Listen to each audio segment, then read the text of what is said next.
afternoon, everyone. So we're continuing the Toronto and East York Committee of Adjustment. I just mentioned that calling this to order in connections with sections 45 and 53 of the Planning Act, because those pertain to what we do here in Committee of Adjustment. We do variances from the provisions of the zoning bylaw. We give permission to extend or alter lawful non-conforming uses, and we also consent to sever property to create lots. Before going further this afternoon, we want to acknowledge that the land we're meeting on is the traditional territory of many nations, including the Mississaugas of the Credit, the Anishinaabe, the Chippewa, the Haudenosaunee, and the Wendat peoples, and it's now home to many diverse First Nations, Inuit, and Métis people. We also acknowledge that Toronto is covered by Treaty 13 with the Mississaugas of the Credit. Now, we're worried about procedure here. So, Committee of Adjustment hearings are now conducted in a hybrid in-person and virtual format. Some applicants and participants will make their submissions in person, and others will participate virtually by electronic means through WebEx, an online digital platform. The meetings are also streamed on the Toronto City Planning YouTube channel, and anyone wishing to view the hearing may watch on YouTube. Those who want to participate virtually and have registered in advance will be connecting with their computer or tablet, smartphone or telephone, and have the option of participating via video or audio only. All virtual participants will be automatically muted on entry. When your item is called, you'll be unmuted by the moderator, one person at a time. We ask also that you mute your devices until you're called on to speak. Those persons participating by video appearance will be temporarily upgraded to panelists when your item is being held. During this time, your camera will be enabled. You will only be visible during your 5-minute allotted speaking time. At all other times, your video will be disabled and you'll be reinstated as an attendee. For both in-person and virtual participants, Committee of Adjustment staff will share presentations submitted in accordance with the written submission deadline. Those participating through WebEx are not allowed to use share screen or any other panelist control.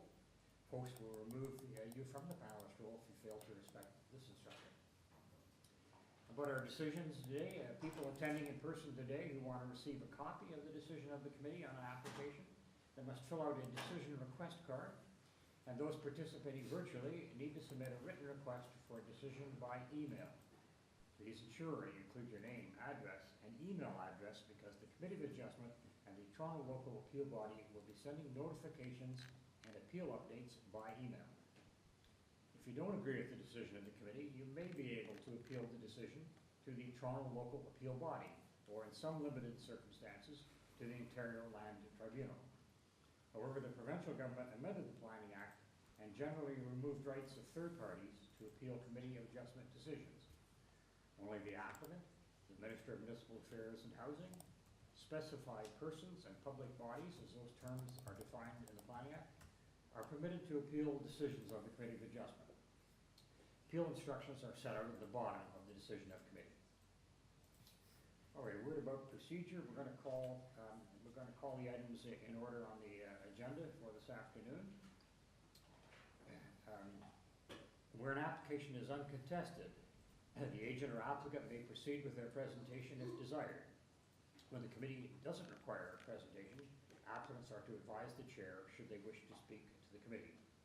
The committee may ask questions and/or take the matter into committee for a decision. Each speaker, including the applicant agent, will be given a maximum of 5 minutes to address the committee, and I'll address you when you're approaching that 5-minute limit. Any presentation or other materials you wish to submit to the committee must have been emailed in advance of the hearing. Staff and committee members can't accept materials at the hearing. When addressing the committee, please clearly state your name and address. Please remember to confine your remarks to the matters outlined in the application. In terms of order, the applicant or agent will proceed first and will make a presentation to the committee of the application. Please note that the committee may not entertain revisions to proposals at the hearing today. The committee may decide to defer the application if substantially revised to ensure that the revised application is accurate and that all those entitled to the notice of the application are informed of the changes. And indeed, we had some instances like that this morning. Then individuals, either in support or opposed, will be invited to speak. Generally, we like to call on speakers who are here in the hearing room first, and then those participating through WebEx. Committee members may ask questions of each speaker after they finish their presentation.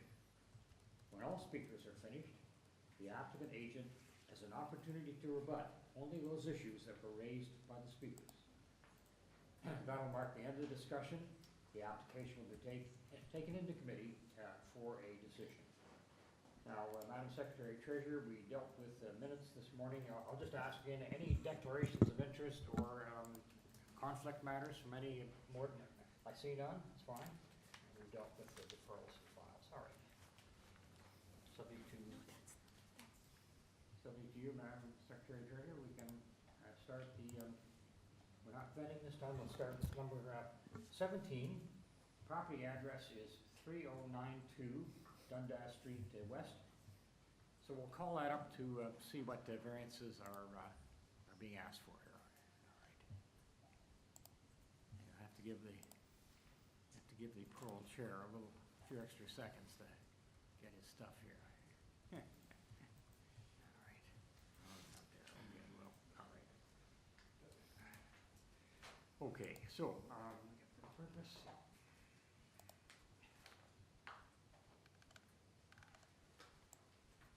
Hello, my name is Shahid Danawati, and I. Hi, thank you. Sorry, Chair again here. So with respect to 3092, the purpose, sir, we're just going to read that out. It's to permit the extension of an existing rear ground floor residential unit on the same floor of the non-residential use by altering the existing two-story mixed-use building to construct a rear two-story addition with a dormer for access to a rooftop deck. Committee has in front of us a copy of a plan of survey, site plan, floor plans, and elevations. We have an arborist report prepared by Vicky Fong. We have a tree protection plan prepared by Davy Resource Group. And in terms of commenting agencies and departments, we have an urban forestry report, and we have simply an advisory comment by Metro Links. Through you, Mr. Chair, we do not have any registered speakers for this item, and at this time, we can unmute the agent. All right, thank you. Nanavati, you've been unmuted. Thank you. My name is Shahid Danawati, and I am from 1304 Woodbine Avenue, and I represent this proposal. Thank you very much, sir. Just to ask you to hang on here, members, do you think that we need any questions here? All right. We're just going to take it into committee, sir. So Thank you. Thank you, sir. It's interesting. So on the same floor, we're going to have both non-residential and residential, and let's count those up. Yeah.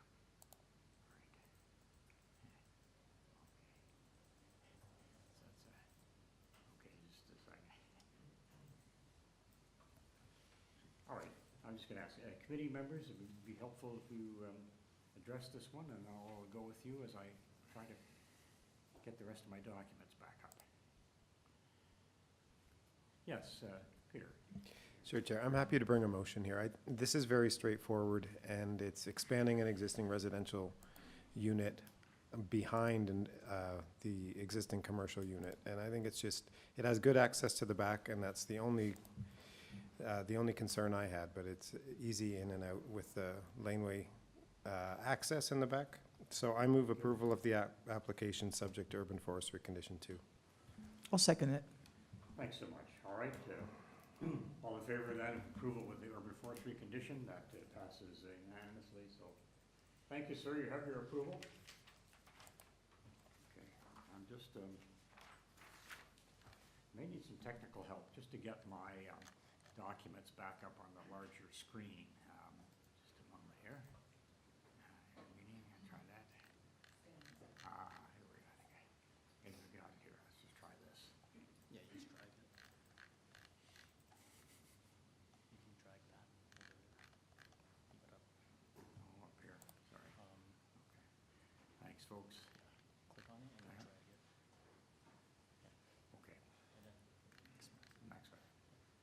Thanks so much there. A little technical issue. So number 18 is 109 KNOX Avenue. The purpose of this item is to alter the existing two-story, two-unit detached dwelling by constructing complete third and fourth story additions with exterior landings and stairs on all levels to the north and east rear walls. This dwelling will have a total of 8 dwelling units. The committee has before it a plan of survey, floor plans and elevations, a revised site plan, 4 photographs of trees on the property.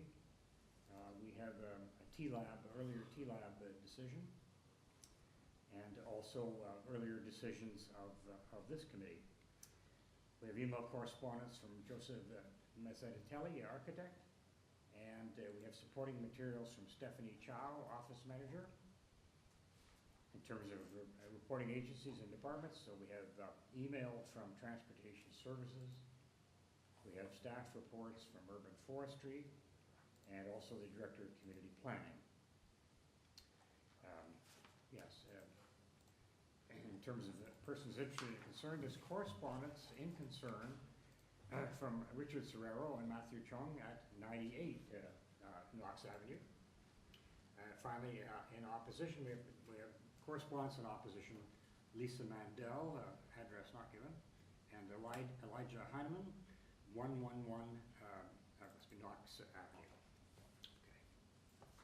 And we have materials in opposition from Matthew Canada. So, somewhat mixed, but some pro and Through you, Mr. Chair, we do have the agent online, and we do have 1 registered speaker. all right. So at this time, we're going to unmute Joseph Mazzatelli.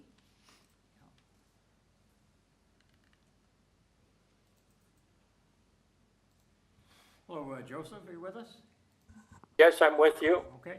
I'm just going to read out the purpose again, just to get my thinking clear here. So the purpose of this application, you're altering an existing 2-story, 2-unit detached dwelling, and you're constructing a complete 3rd and 4th story with exterior landings and stairs on all levels.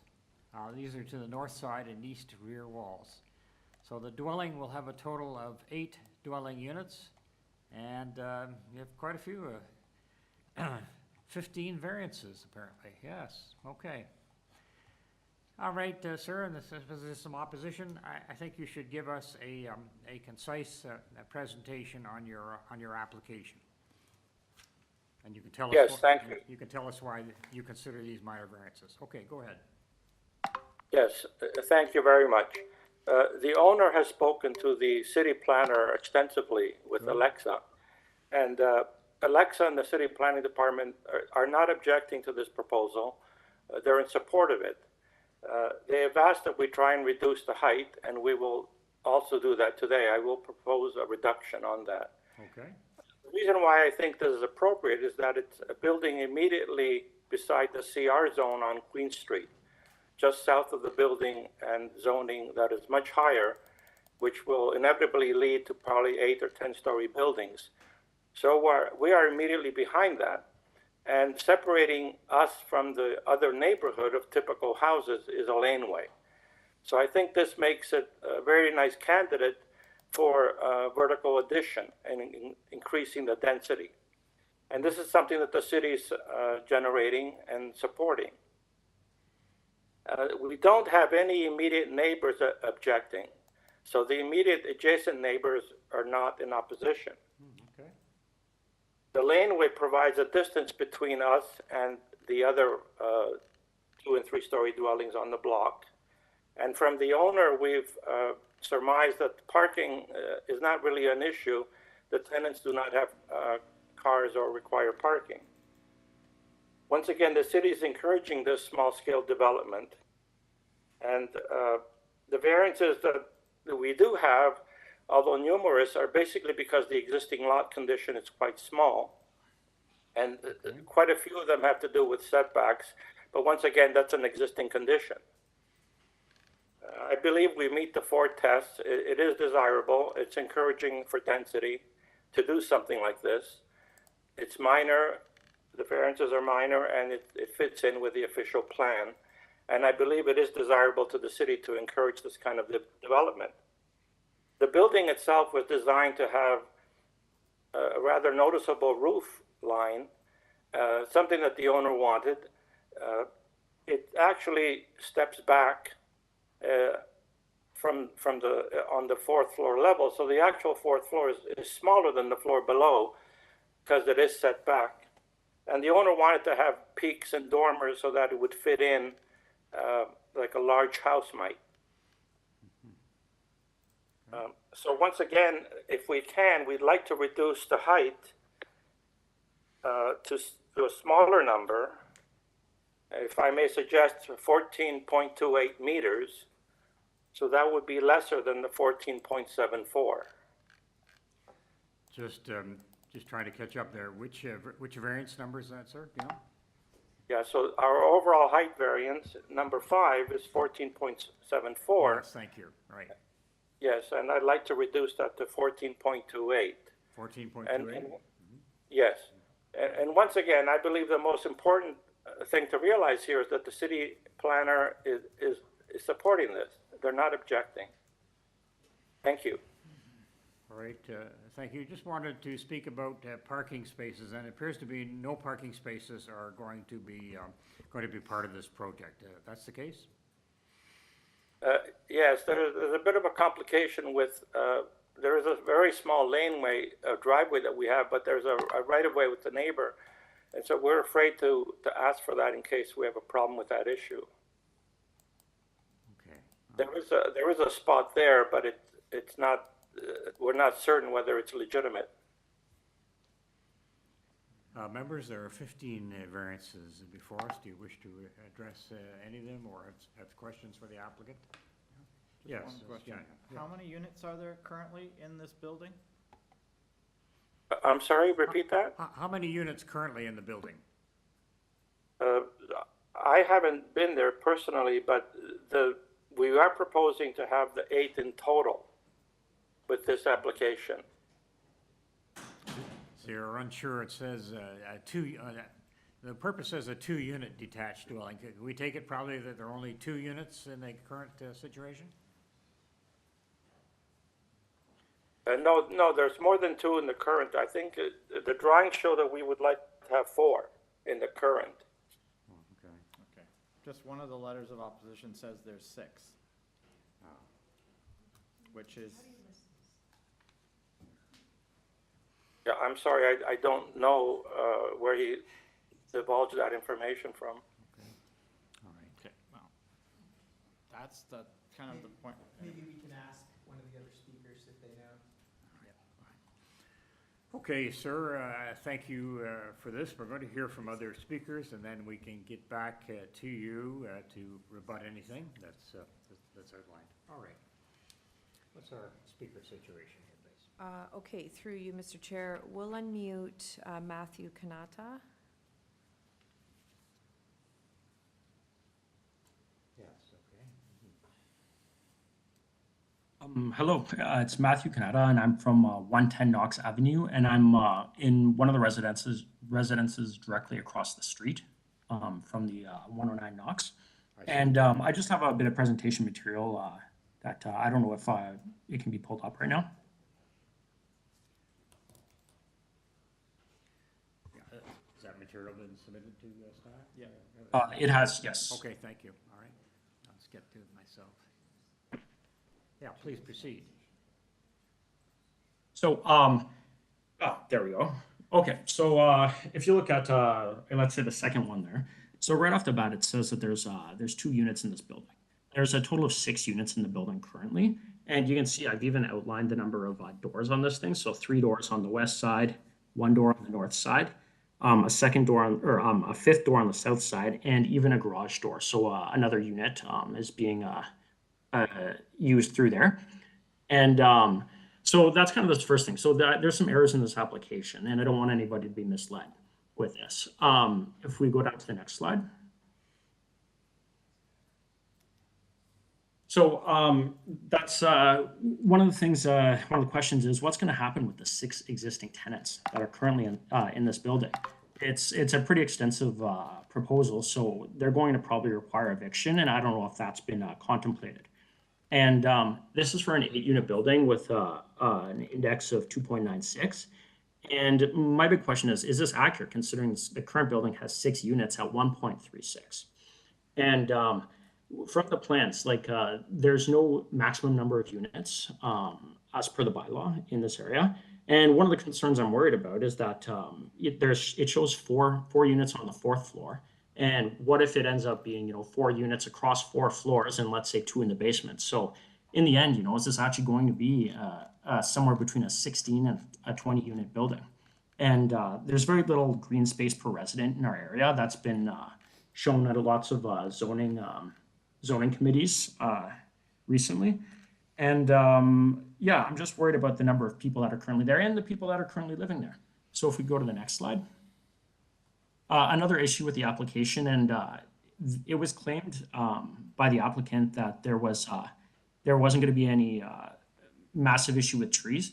But I see urban forestry's been looped in since then. So there are big trees. They're going to require some pretty large tree protection zones that I think are going to fundamentally change the proposal with elevator shafts, stairways, etc. And let's go to the next slide.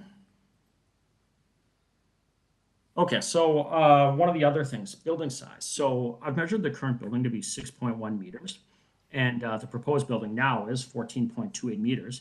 But still, that's more than twice as tall. It's going to be roughly probably 2.3 times taller. And even by doubling the existing height, the building would be under 13 meters. So my question is, why does it need to be taller than the allowance that it's already been given? And there's been no proof that's been provided that other structures in the same zone have exceed 13 meters. And I don't believe any of them even come close to 13 meters. And most of the local buildings are 2-story detached, semi-detached houses. And my house specifically is 1.5 stories. And likewise, the other two houses beside me are. So I've done a quick little visual representation here of effectively what this building is going to look like and kind of the shadows. I mean, no shadow study has been produced for this building, but it's going to look like this. And on the following slide too, you can see some of the neighboring residences and what this building would look like. Next slide, please. So it really is effectively a giant building. It's not minor in nature. And if we can continue to the next slide. So yeah, so there's 3 residences that would be severely affected by the shadow and the shade, and it's going to be removing light from the residences' living spaces. And there's also going to be many windows on this new building facing 108, 110, and 112 Knox Avenue. And so there's going to be lots of privacy concerns. And there's been no proposed mitigation to these issues. And yeah, there's been no consultation with local residents. Would you be able to go to the next slide? Some other one, there's currently a lack of parking on Knox Avenue. I think this might be discussed as well. In terms of actually building this, you can't occupy the roadway. You can't block the laneway for this. Things are too narrow. So I'm not quite sure how the construction is going to happen. And even in the current building, there's already a waste storage issue with it. So the current building, which has 6 units, requires 10 city waste containers, and they occupy a footprint of greater than 5 meters squared. And the proposed application, it has a shed for waste, but the shed for waste is only about 1 meter squared. So I'm not quite sure how that's going to mesh with all the units and once all tenants are in them. So the conclusions that I can draw on the next slide, it's the construction of this building is going to cause much disruption to the current tenants and local residences. The proposed variances are not minor in nature, and as such, a lot of them shouldn't be accepted. And if anything, I think that an approach to this would be through rezoning and not through minor variances. So yeah, those are my comments associated with this application. Yes, thanks. It's very good. Thanks very much. All right, members, are there any questions? Yes, for the speaker. Yes, Mr. You said that there is actually a unit where the garage door is, which I think on the plan says storage. How do you know that's a unit as opposed to just a storage space? Well, I've met the tenant of it. Her name's Monica, and she runs a studio out of that unit, out of the garage door. Okay, thank you. Yes, further speaker then? 3, Mr. Chair, Noah, back to the agent. Back to you, John. All right, sir, could we agent back on then, please? You've heard these comments that have covered a number of items, including height. Would you please respond. Yes, thank you. Once again, it's really the location of the building that makes it a good candidate for, increased density. As I said, we're immediately beside Queen Street, which is a much higher CR zone, and we're separated by the laneway to the other residents. Right. And the immediate residents beside us on our side of the street are not objecting. The height, I realize, is taller than the requirement, but the owner just wants to have a building that is impressive. Once again, we've reduced the height, and I think the most important thing to realize is that the city planner is not objecting.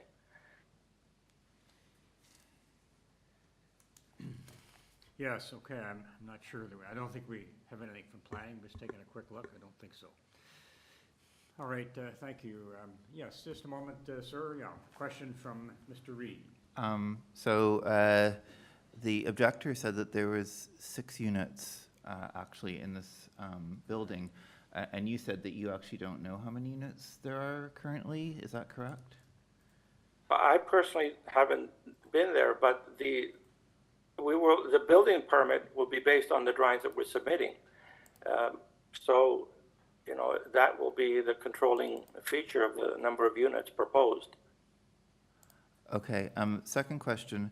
There's no parking, but also your variance 3 is not having any bicycle parking, and there's obviously a good area for people who cycle. It's, you can cycle to downtown, you can cycle on the waterfront. So I'm just wondering why you have not included any cycling except for, I think, 3 visitor cycling. There's no cycling Well, space for I have residents. drawn 9 on the site. You can count them from 1 to 9, 6 in the front and 3 in the rear.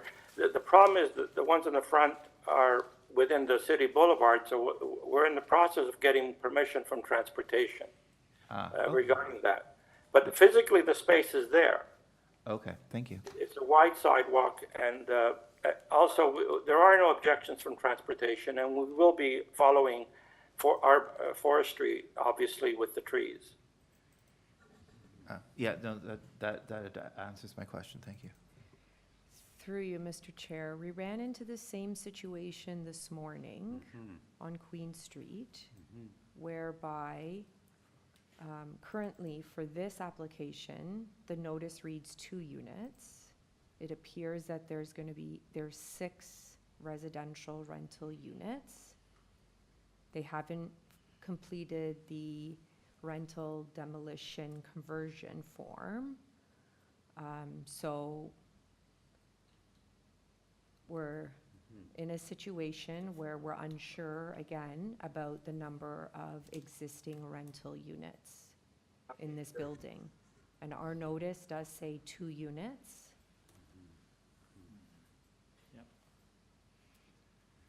Sir, just to pick up on that, then, if there are indeed 6 units on the building, then you may be subject or caught by the I guess, development demolition that may be required relating to residential units, residential tenancies. So I understand, at least from this morning, that in terms of the Committee of Adjustment form, there is this provision to be checked, and so just trying to say, if we've got 6 units, there may be another area that you have to do before we could see your variance application as complete. Through you, Mr. Chair, to the staff, could we propose a deferral in order to complete the necessary paperwork and process? That is your option. Yes, sir. One of the members is suggesting that we may have to defer this to allow you to look into that particular issue. If residential units of a certain number are going to be demolished and further development going on, then there is a process here in the city to do that. So through you, Mr. Yeah. Chair, it would be to confirm exactly what's happening on site and then proceed with the necessary requirements based on that. Thank you, that's helpful. So you hear that, sir, and you had mentioned you haven't been out to the site, so, yeah, there's a need to identify how many existing units. So I put that to you. The suggestion is that we may defer your application to allow that question to be looked into. Yes, I understand. Okay, all right. Okay, any other speakers? Something on this? Okay. Members, a motion perhaps? That's sure. Motion for sure. Yeah, I'd like to make a motion to defer this in order to allow the applicant to specify the number of units and what the plans are, and to fill out any necessary processes and paperwork needed. Sabrina, you can phrase it however better way you want. Thank you. Seconder for that motion then to defer for that I'll meeting? second with a comment, which is Yes. just a little feedback to the applicant as well, that you're asking for triple the FSI. There's no side yard, rear, or side setbacks. There's no landscape. This application, to me, does not look great and doesn't look like one that I would support. So I would think about your variances as well with regard to what you're asking for, because you're gonna triple the FSI on the site. You're not giving any landscape. You're not giving any relief to some of these things. So keep that in mind as you're looking at your application. All right, we'll take that as second and then all in favor of that motion to defer? All right, sir, it's deferred, and I think you should also speak to your planning department contact as well. Thank you. All right, so I'm moving on to item 19, 12 DACRE Crescent, is that how it's pronounced? DACRE? DACRE Crescent, okay, let me get to that. Yes, hi there. Good afternoon. Yes, it's a, just trying to catch up with you.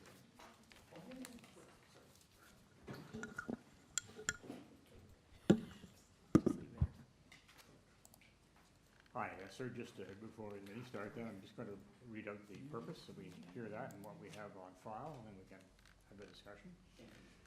So the purpose is to construct a new 3-story detached dwelling with a front ground-covered deck with stairs, a front integral garage, 2 front second-story balconies with planters, a rear second balcony with planters, a front third-story balcony, and 2 rear third-story balconies with planters, as approved by a minor variance decision given last year.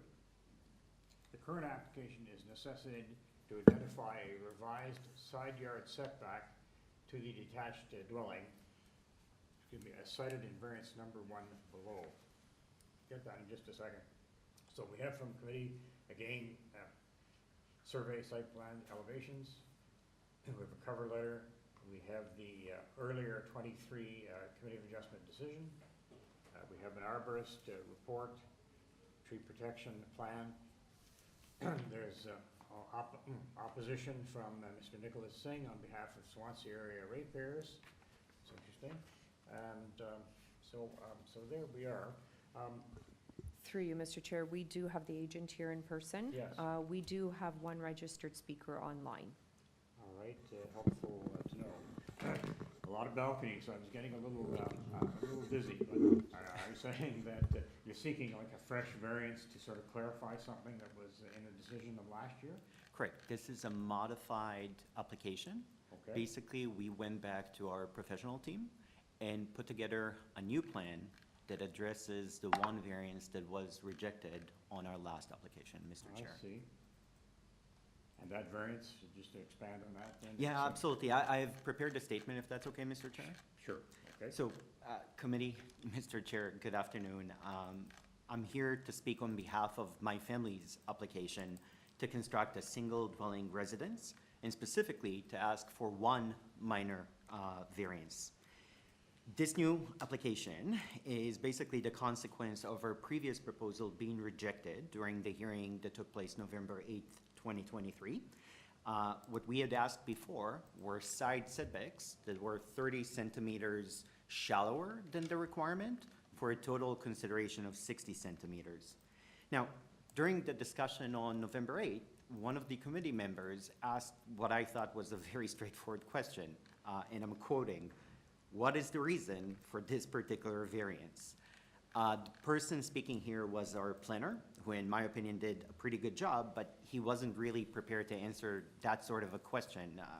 His job, he was hired to assess whether or not our application aligned with the official plan.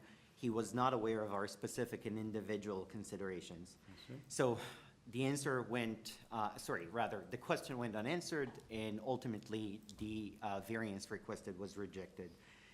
The reason I'm here today is both to answer that question that was never answered, but also I'm here to explain the rationale behind this new application. So first and foremost, why are we asking for a side setback variance? So in the application package, you could see that the lot we're proposing to build our house on is severely restricted by a natural ravine.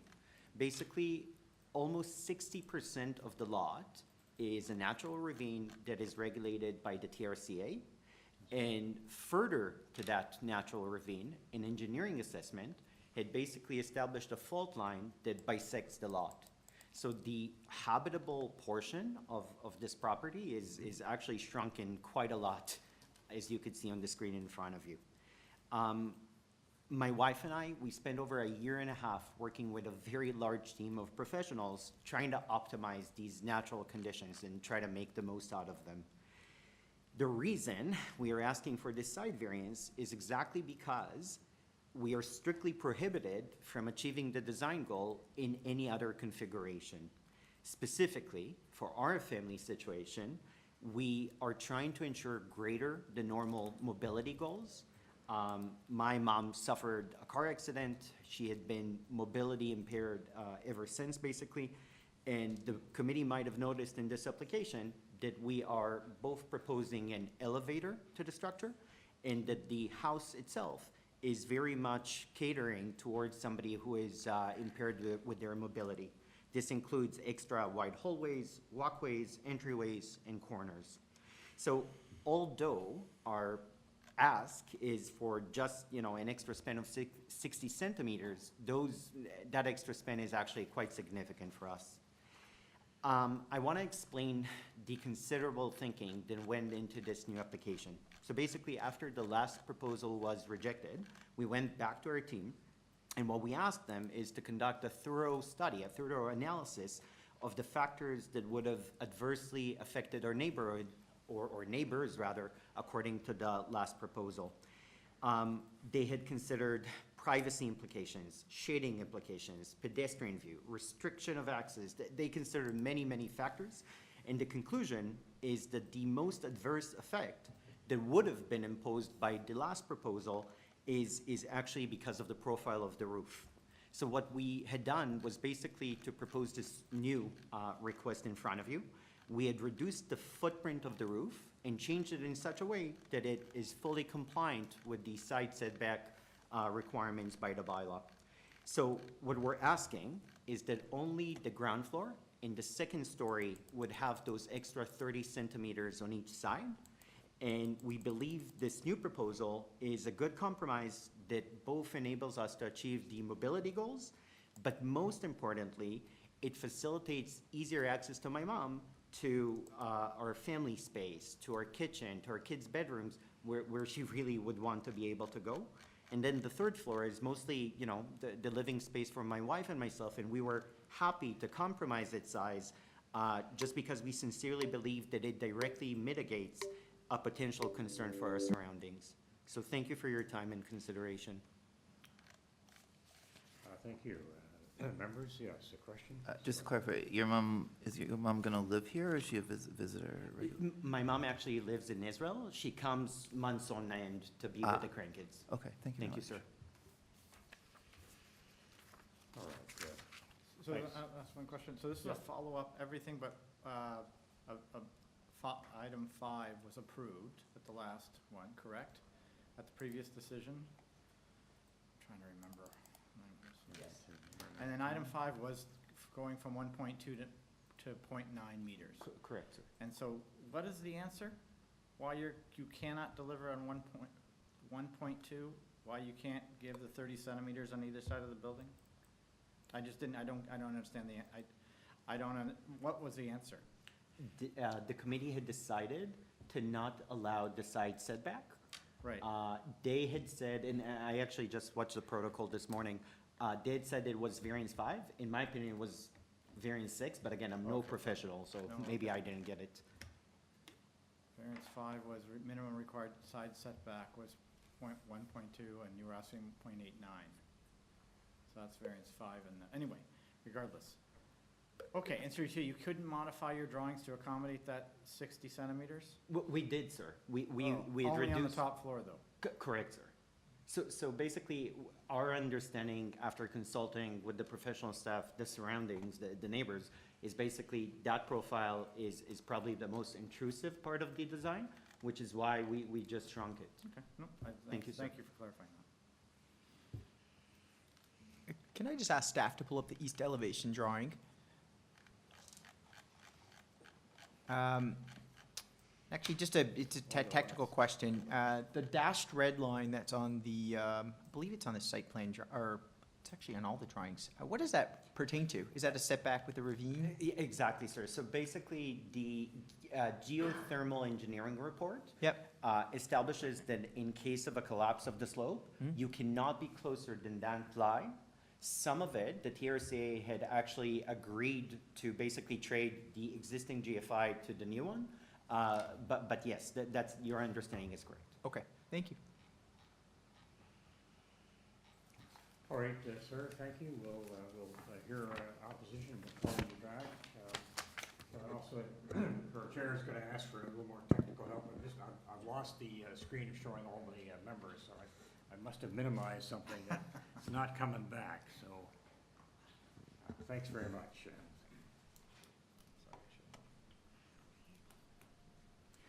So I've got documents there, but just to be able to see all of this here, what am I doing? I've tried that WebEx.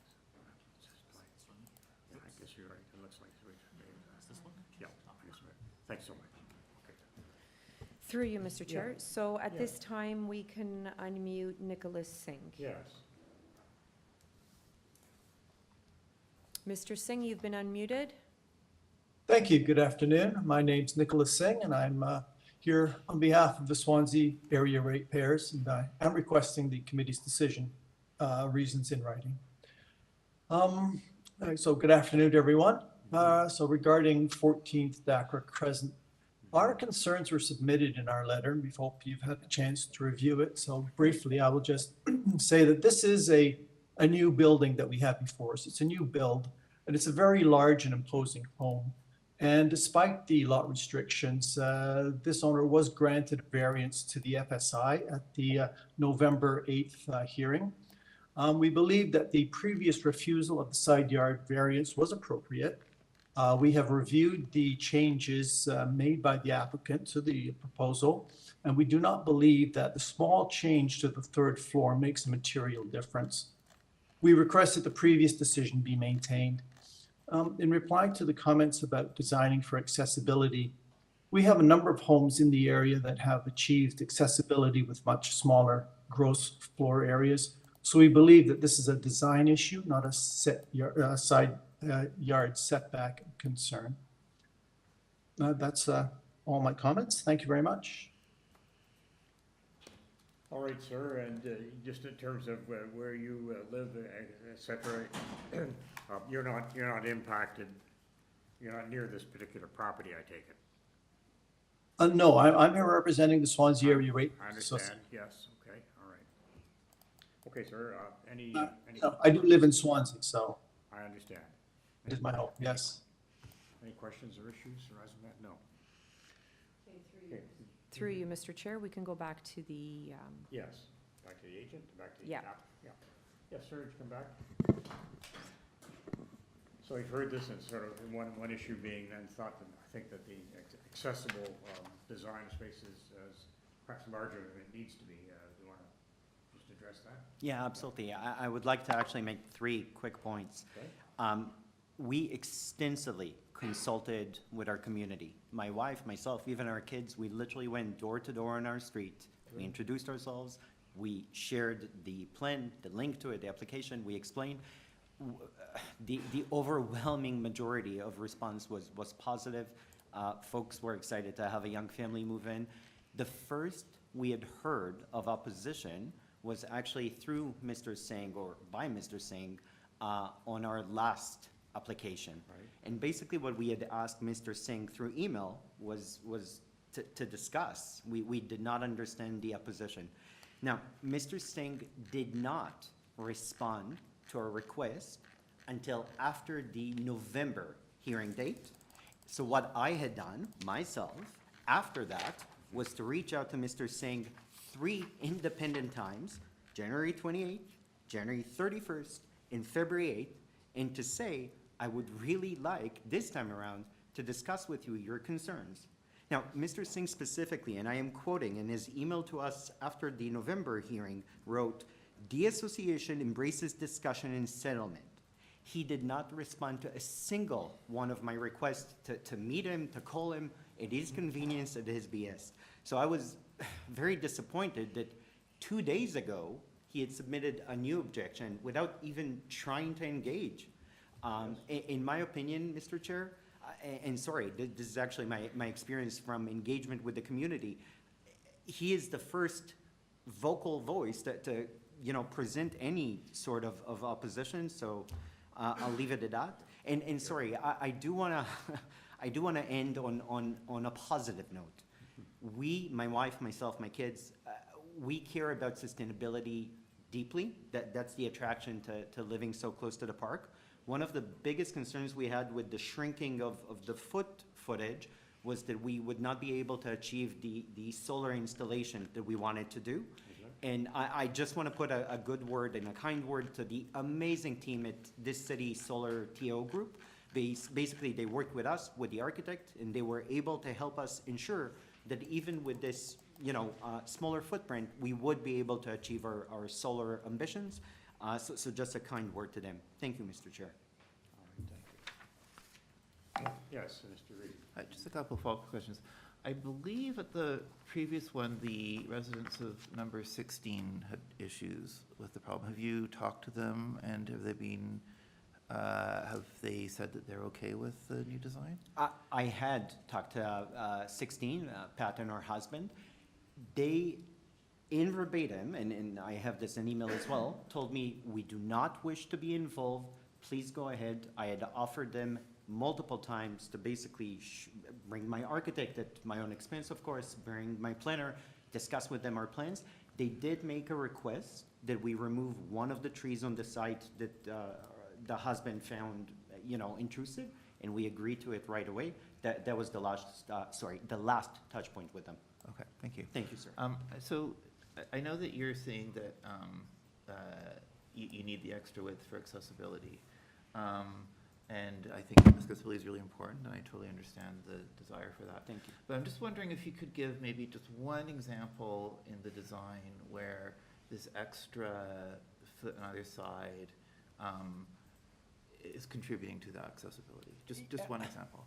Sure. So again, I apologize in advance. I'm layman's terms. I'm no professional, but my understanding that foot becomes or foot on either way becomes very meaningful in terms of the hallway, the entry, making sure that it's easy to access from the front, but also through the garage. Shrinking it kind of affects that aspect of the build. But I apologize, I'm no professional. Right. Okay. Thank you. Thank you, sir. Members wish to take this into committee or even to move to motion? Let's take it in committee for discussion. I'm sorry. Let's take it in committee for discussion. Yes, thank you. Okay. Okay, so I was the person who asked that question at the previous meeting. And indeed, as the current speaker said, I did not get a really satisfactory response. And that is why The majority of the committee, not all of the committee, voted against that one variance. It's a new house, and it was hard for me to, and, you know, I understand that the front and back is very constrained, but nonetheless, there's still a very large amount of space to build a house. So we weren't clear why then it was necessary to make that variance use still a large house. So I thank the current speaker for explaining the logic of this. I can understand that would be an issue. I will confess, I still not entirely clear. I see actually the driveway and the entrance, but I'm still not entirely clear why you couldn't still make an accessible space without that variance. So I'm not actually sure what I think about this, but I just wanted to give some background. I do appreciate that a much more full explanation is being given this time around, and also that they've made at least a small adjustment to address that issue. I think if we do pass this, it would have to be with a condition to substantially according to plans and elevations. But that's the extent. So I'm still not quite sure myself. Right, thank you. I see no comment from TRCA, for example, about the ravine, so that's good. Doesn't seem to be an issue there. Any other comments, members? Yes, Mr. Reid, yeah. Thanks, Chair. I'll just give my side. For me, the 30 centimeters on either side doesn't really bother me. I appreciate the fact that there has been some concession made on the third floor. I think that's where the biggest impact would come from.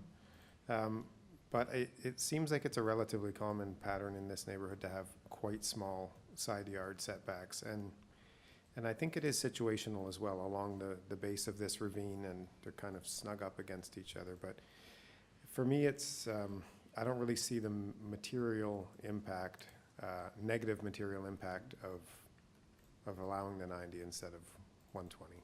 So I support this application. Thank you. Anything further? No. All right, members, want to bring forward a motion then? We'll deal with this matter. Sure, Mr. Chair. Yes. I reviewed this application actually quite extensively, including the previous material.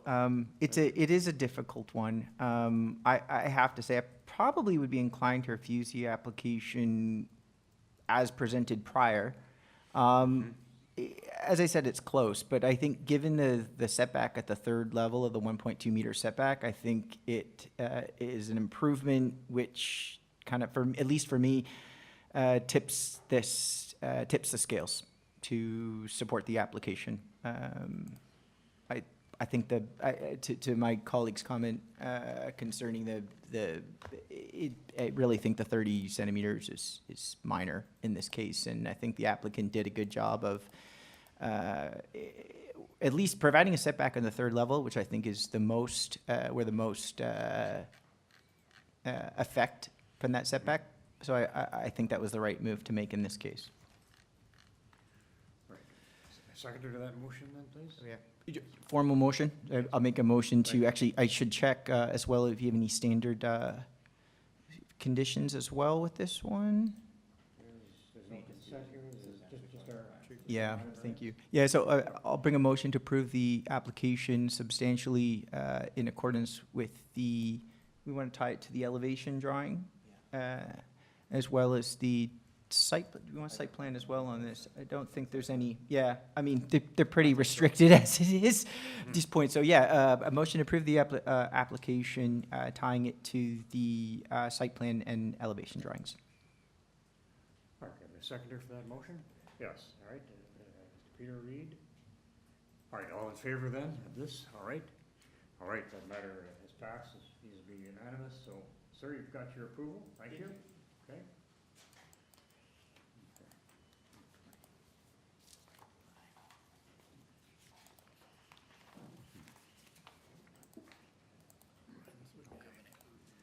Right, moving on to number 20, 130 Brunswick Avenue. Just going to call that up.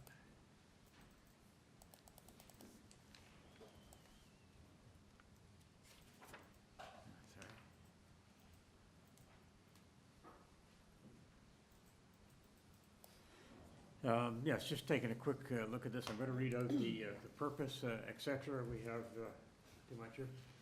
Purposes application at 130 Brunswick. Construct a new one-story ancillary building, a detached garage in the rear yard abutting Albert Jackson Lane. The existing ancillary building, a detached garage, will be demolished. So we're replacing a garage. We're building a new one-story garage. Committee has the survey, site plan, floor plans, and elevations. We've got one photograph of the property, and we have 2 form letters in support. Appears to be no opposition. Sir, Through yes. you, Mr. Chair, we do have the agent here in person and no Good. registered speakers. Thank you. Let's have a look at this. So we're just, to rear yard setback.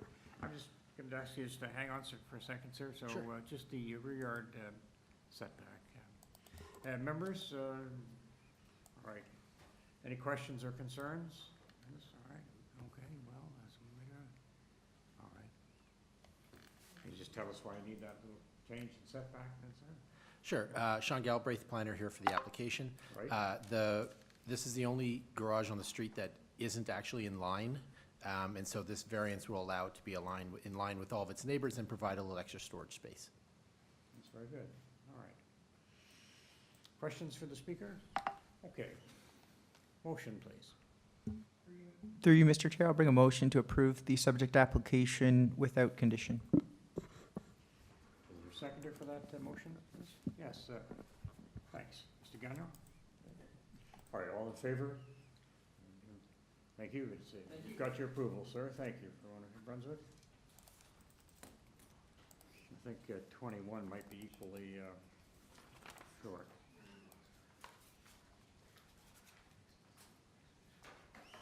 Okay, we're moving to item 21, 207 Robina Avenue, and the purpose is to construct a new 2-story detached dwelling, excuse me, with a covered front porch, a rear ground floor deck, a rear basement walkout entry and stairs, and a rear second floor balcony.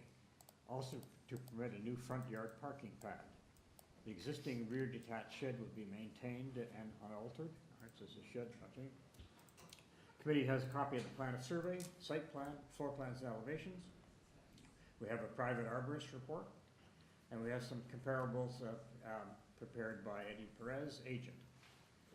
Commenting, we have a tree, I think just urban forestry making a comment and yeah, suggesting a condition for this particular application. Through you, Mr. Chair, we do have the agent online and no registered speakers for this item. So at this time, we will unmute Eddie Perez. Hello, good afternoon, Chairman and committee members. My name is Eddie Perez. I'm at 537 Rogers Road.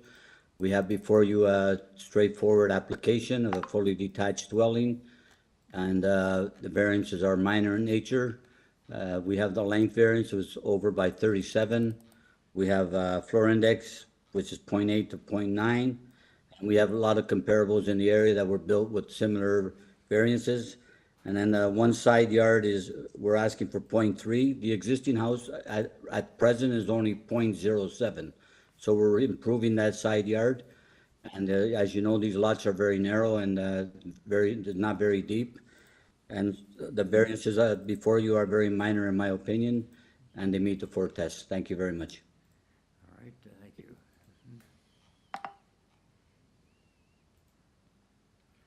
Thanks, just taking a quick look at those variances. So parking space is going to be in the front yard.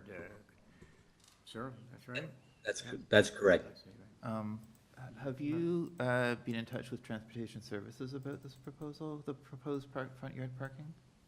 Yeah, we've been in touch with the planning and the department as well. But we'll deal with them after as well, moving forward for the curb cut and that. So there's already a curb cut there because there's a driveway right now, but now they want a front yard parking.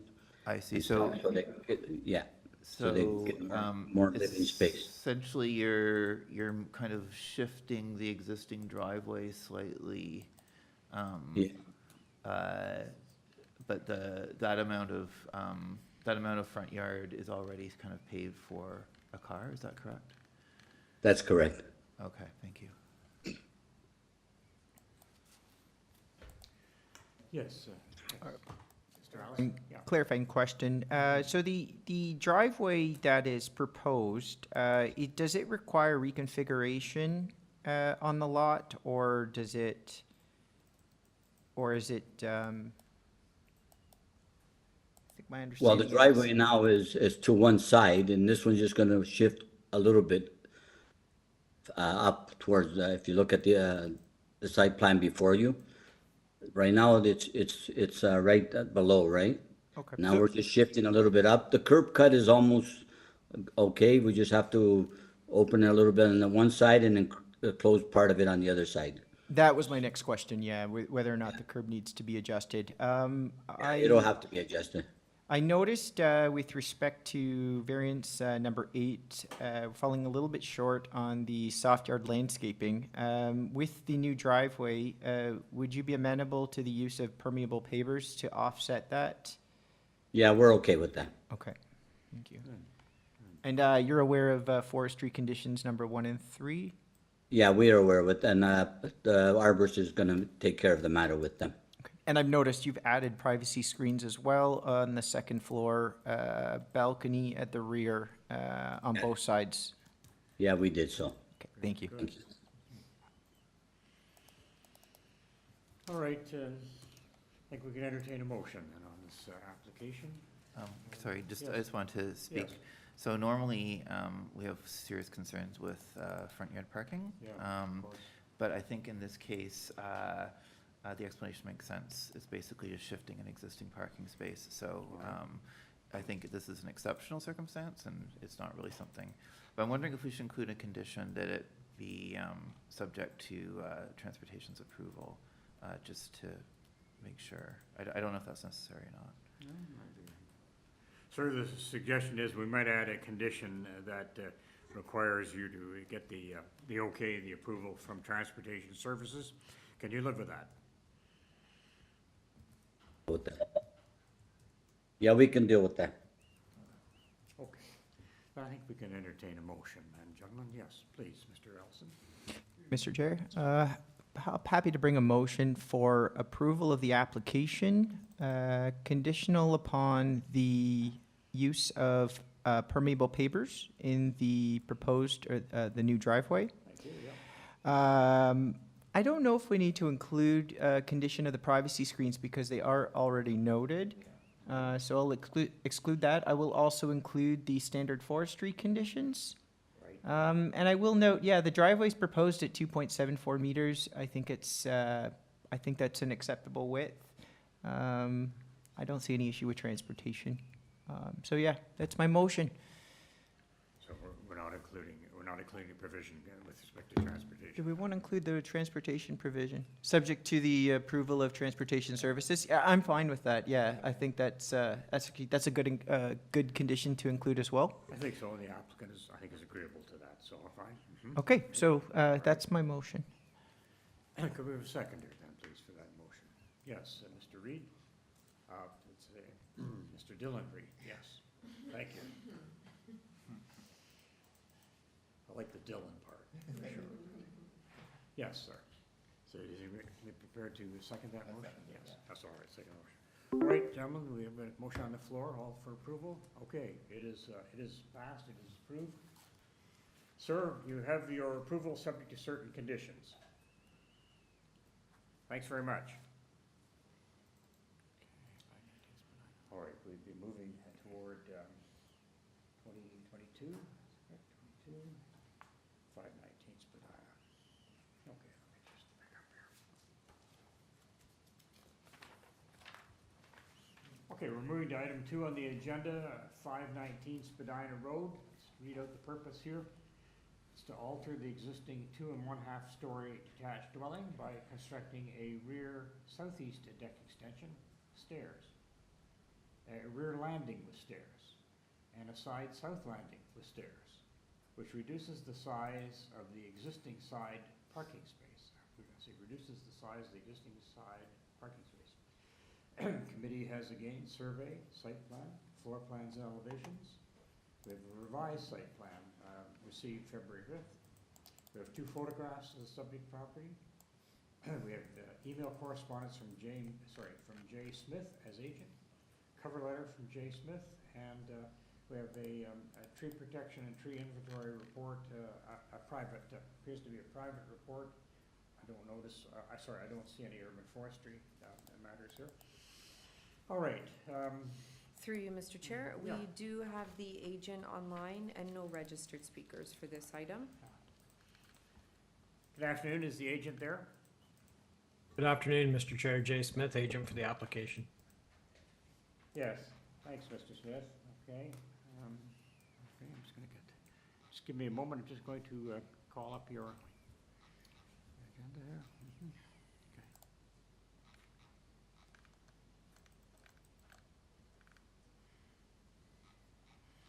Oh, have I got, this is 519 Spadina Road, yeah, okay. All right, so the parking space is shrinking somewhat. That's correct, Mr. Chair. So we're adding a new side stairs in order to facilitate a new mudroom being installed. That shrunk the existing parking space that would be entirely behind the main front wall of the house to 5.1 meters.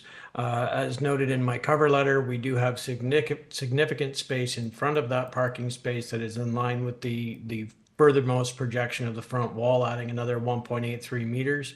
There is, as you can see from the drawings, a large amount of parking on the property as is, so I don't feel that the reduction in the parking space behind the main front wall is anything but minor in nature, Mr. Chair. All right, thank you. Members of the panel, any questions? No? Issues? All right. All right, gentlemen, let's consider a motion then on this. Yes, thanks. Mr. Peter Reed? Thanks, Chair. I'm happy to bring a motion. This is really almost a technical variance, and I think the agent outlined it well, resulting in a slightly undersized parking space, the width of which is existing. So I can see no negative impacts coming from this and move approval without condition. I'll second. That motion is seconded. All right, all in favor and approval of this application? Yes. All right, sir, you have your approval. That variance is approved. Thank you. Okay.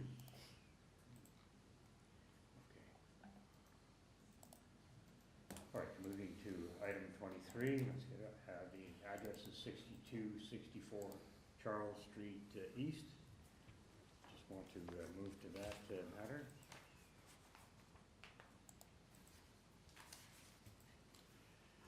Right. Okay. So the purpose of this application on Charles Street East then is to convert an existing 3-story non-residential building originally constructed as 2 semi-detached dwellings, converted into a 4-plex residential building with rear 3rd-story rooftop terraces. This building has a heritage designation. Committee has the following communications: a copy of plan survey, site plans, floor plans, and elevations, 5 photographs of the subject property, a site-specific bylaw 1040/2014 affecting the subject property, and a covering letter from Christian Chan as agent. In terms of commenting agencies, I see we have a report or comment from the manager of Heritage Planning. Through you, Mr. Chair, Yeah. we do have the agent online, no registered speakers for this item. So at this time, we'll unmute Christian Chen. Good afternoon, Mr. Chair and members of the committee. My name is Christian Chan. I'm the agent and land use planner for the applicant 62 Charles Street East Limited. My address is Suite 138 at 157 Adelaide Street, West Toronto, Ontario. I'd be happy to give a presentation should the committee require it. All right, just a moment here.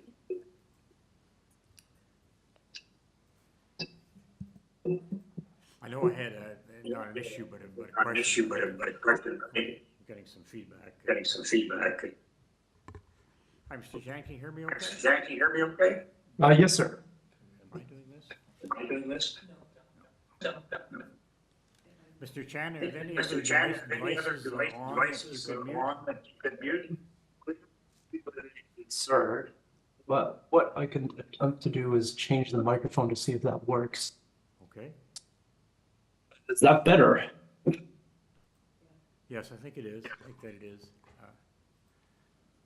Okay, thank you. I'd just also like to note, sir, that I've had consultations with planning staff as well as Heritage, and there is a email that I've sent as part of the very late file that indicates no concerns from city planning staff on this file.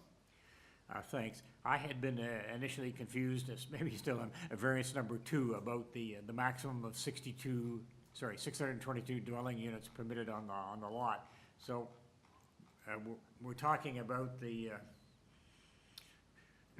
I guess the whole of the property within that lot area. Is that the way it is? Because we're just getting a fourplex residential building here. Yes, sir. The property was previously contiguous with 50 to 60, 62, and 64 Charles Street East, as well as 47 and 61 Hayden Street, pursuant to a previous development application. I see. Yeah. And so the property and building itself is still subject to the site-specific bylaw that you referenced, adopted in 2014. I see, right. But as of 2019, the property has been under separate ownership and is no longer owned contiguous to the overall development property. So therefore, the applicable site-specific zoning bylaw still applies. Caps the number of dwelling units at 622. And it's because we're just proposing the 4 units in the existing building, although it is separately owned, it still is pursuant to that bylaw and requires the variance for the additional 4 units. So Thanks for clarifying that. That makes sense. Thank you. Members, any questions or comments? Yes. Just a question. What was the intended use initially? I see it's been converted back to residential, but was the intention to have this as commercial space or office space? Thank you for the question. Yes. So prior to the development application or the previous development approval in 2014, the building was itself used as 2 dwelling units in a duplex semi-detached house form. And the property was absorbed by the developer as part of the redevelopment application. Of course, the high-rise mixed-use and townhouse development has now been completed next door. So then the existing building, the existing heritage building, was intended to be used for the purposes of a condo sales gallery appurtenant to that development. And it has been used as such. And since 2019, the building itself has remained vacant and undergone heritage preservation work. And so the intent now is to return it to residential uses, convert what was previously the condo sales gallery into 4 family-sized dwelling units and a fourplex in the building, and the incorporation of the rooftop amenity terrace. Okay, thank you. So, sir, I see that the report then of heritage planning is essentially saying, I think that before proceeding, that you'll check with heritage planning, show them your plans, and if necessary, a heritage permit will be obtained. Sorry, is that acceptable? Is that willing? Yes, sir. Yeah. Yes, sir. And in fact, prior to the application and during the application phase, I've been having discussions with heritage planning staff. Good. And they have issued the report noting no concerns, and that they note that the property and building is subject to the designation bylaw 503-2915. Very good. And that the condition should be imposed as outlined in their staff report should the application be approved. Yes, thanks so much, gentlemen. I think we're probably in a position to move on this. Yes, Mr. Allison, would you bring forward a motion? Through you, Mr. Chair, I'm happy to bring forward a motion for approval. I think this is a pretty straightforward application. It's kind of nice to kind of see this project come full circle. And now the original building that was sited on the site is actually now being proposed to be returned to its original use, which is residential. And in a modern context, they're not proposed as single-family dwellings as they were originally built, but recognizing that they're being divided up into multiple units, which I think is in line with the official plan. So for those reasons, I will put forward a motion to approve the subject application, subject to the standard condition outlined in the Heritage Staff Report. Thank you. Thank you. Is there a seconder? Yes. Mr. Peter Reed seconds that? All right. All in favor then of approving that with that heritage condition? Yes. Okay, sir, you have your approval for the variance application. Thank you.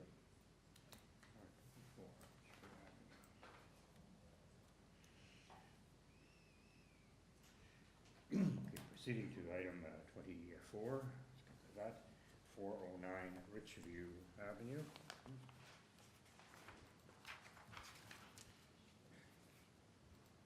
Right, members of the public, then, the purpose of this application is to alter the existing 3-story detached dwelling by constructing a 1-story side addition, and that's on the north. Committee has gained survey, site plan, floor plans, and elevations. We have 3 photographs of the subject property. We're also advised it was a minor variance decision in 2007 affecting the subject property. Commenting agencies, Metrolinx, simply advisory on warning.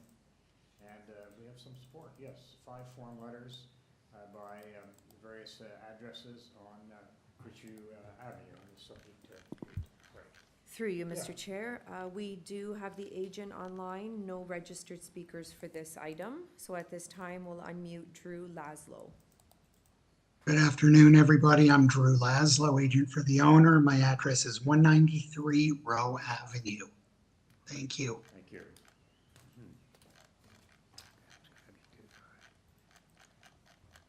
Yeah, I'm just calling up your variance, sir, so just give me a few seconds.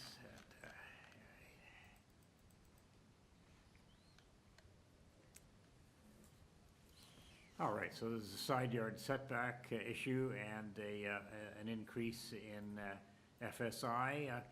Why don't you just give us a very concise presentation, and then we'll take questions from members, et cetera. Go ahead. Of course, thank you. I believe this is a pretty straightforward application. You can see by the site plan that's up on the screen now. On the left side, or the north side, we're just proposing a 1-story side addition to the house. I see. Again, we just need 2 variances. One is we're supposed to be 4 feet from the side property line. We're proposing to be 3 feet, or 0.9 meters, I should say, I'm sorry. And the other is for a bit of additional FSI. We're increasing it, just so the committee members know, the current FSI is 79.5%, and we're just proposing bringing it up by 3.5% to 83% total. Thank you. I believe everything's pretty minor. Thank you. And we have support from everybody around. Thanks. Any questions, members? No. All right, I'll entertain a motion. We're going to deal with this. Yeah, yes, Mr. Dillon. Yeah. Yeah. I mean, as you know, I often have concerns with side yard variances, Yes. but I noticed in this one that the neighbor to the north has shown that they're supportive and have no objections to it, which I think is really important. So given that, and also that it's generally very minor, and I move that we approve these variances. Thank you, sir. And second, Mr. Yeah, sorry, Mr. Could I just offer a friendly amendment, perhaps? Perhaps tying it to site plan, just because I think that part of what makes it so benign is that it's limited to the inside of the house. So just that side yard Yes. extension is limited to what's shown in the site plan. Yes, for sure. Let's Okay, take and I'll that second amendment. It's a good amendment. Yeah. All right. So, sir, just to reiterate, so approval is brought forward, but the matter should be tied, the decision should be tied to the site plan that you're showing. All right, all in favor of that? Yes. All right, sir, that's approved unanimously. You have your approval then on Richview Avenue. Thank you.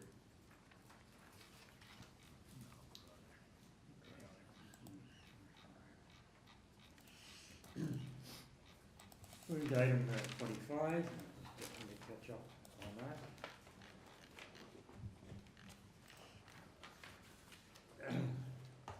74 St. Hubert Avenue.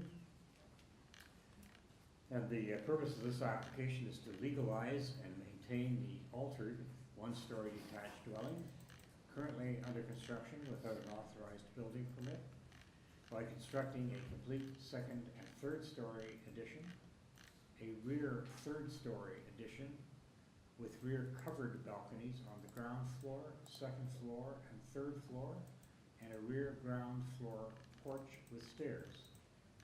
This dwelling will have a total of 3 residential dwelling units. It'll be a triplex. Committee again has surveyed site plan, floor plans, and elevations. We have 4 photographs of trees on the property. Excuse me. We have agent email correspondence regarding the order to comply, which we expect since building's gotten underway. Planning justification report by Giuseppe DeMarco, agent.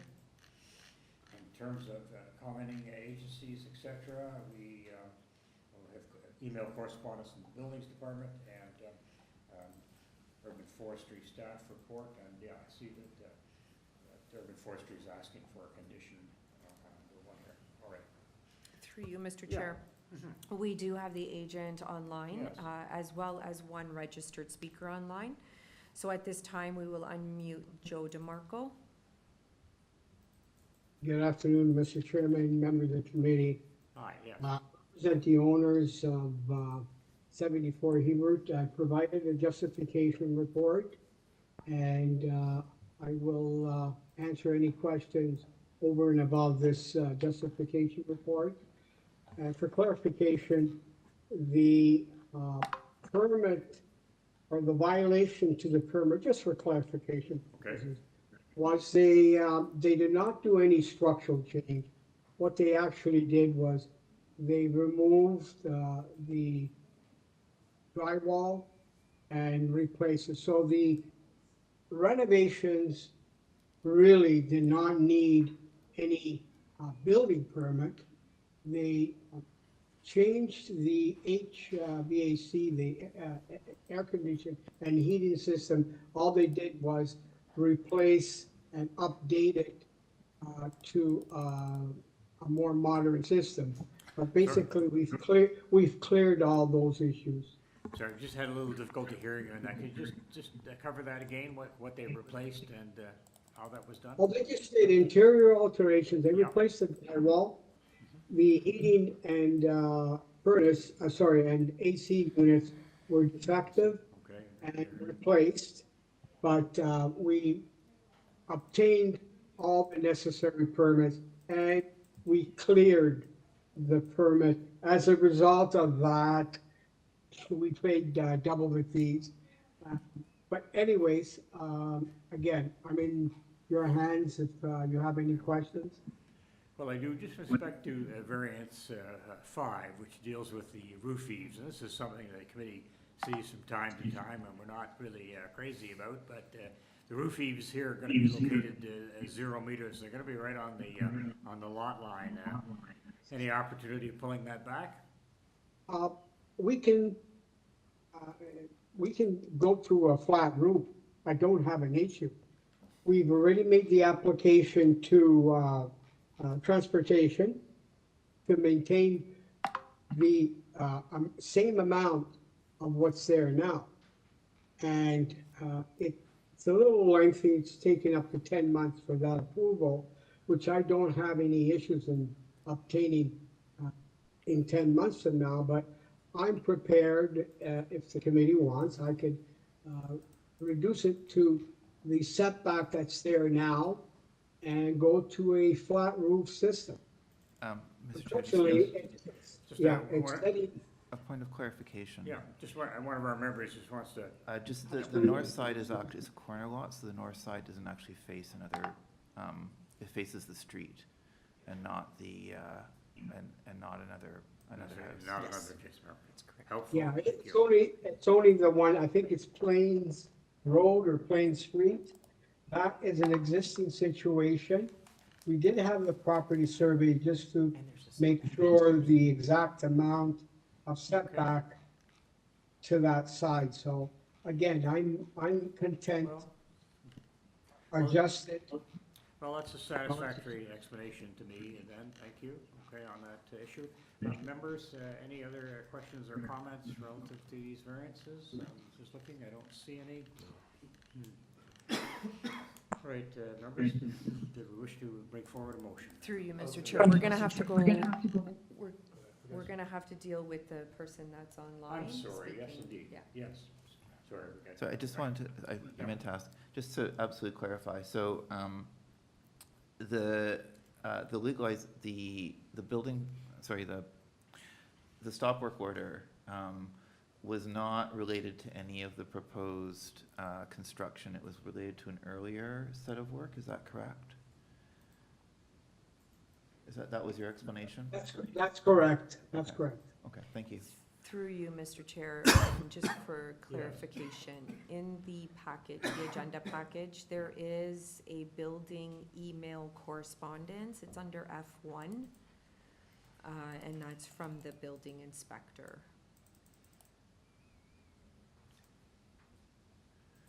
So I've got F1 photos here. Just a second. Just a second.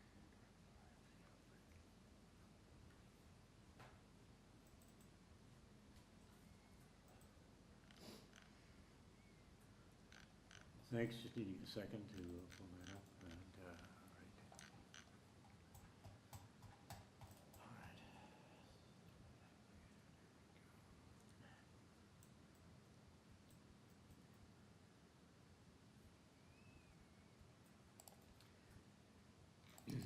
Thanks very much. F1, sorry, just in building, someone's called that up. Yeah. It's on the. Presumably it'd be like an order to comply, but let me just see, yeah, all right. Well, it's just some point of clarification from the inspector.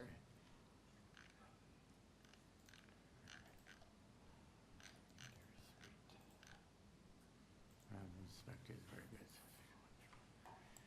All right, okay.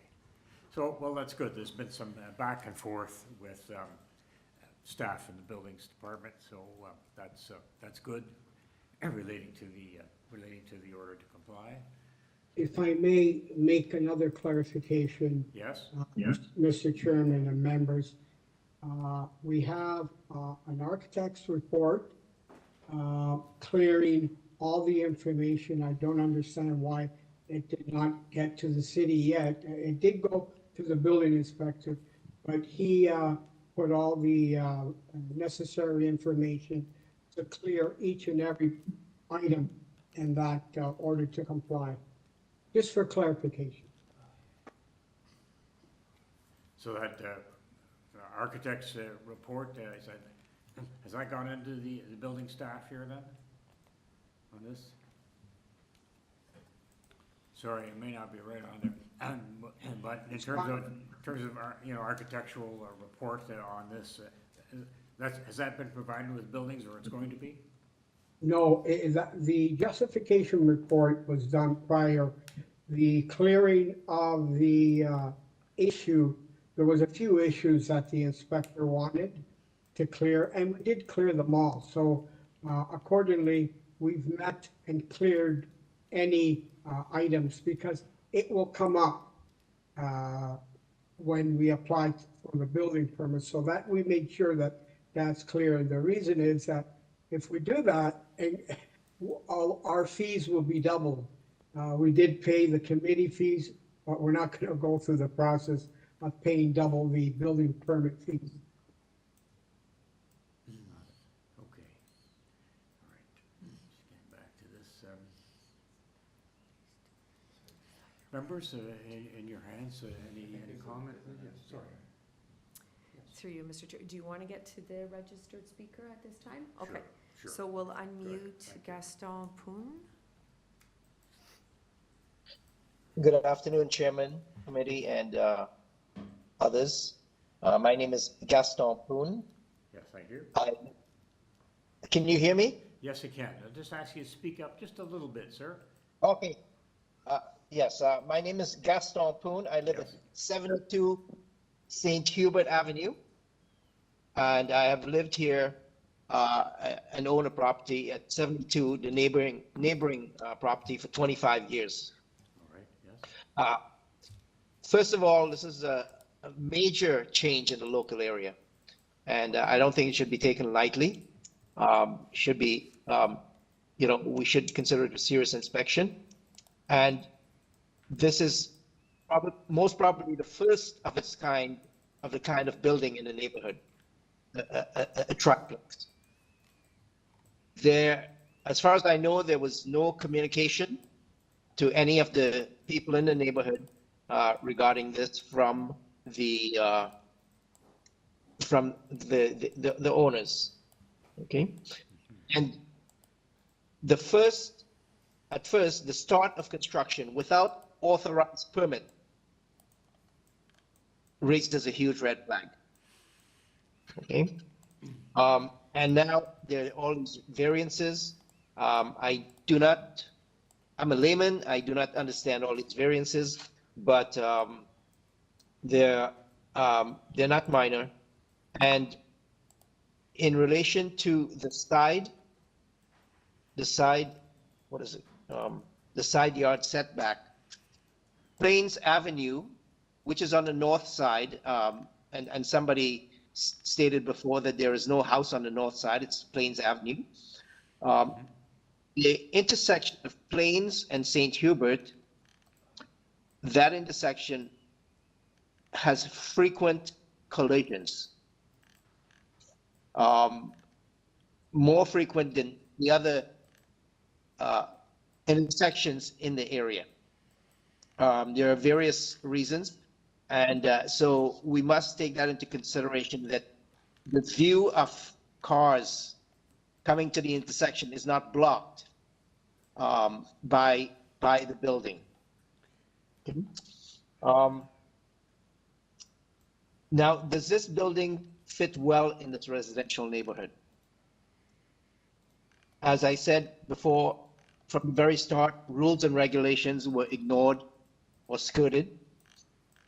And I'd like to know the results and remedy of the inspections after those that's been rectified. And now, there's a lot more variations that they want to do on it. Is there any particular variation that you want to focus on in terms of what's being asked, what we're being asked to approve? Well, I guess the north side, if it's being moved to the line, to the lot line, may inhibit some of the sight line for traffic. And,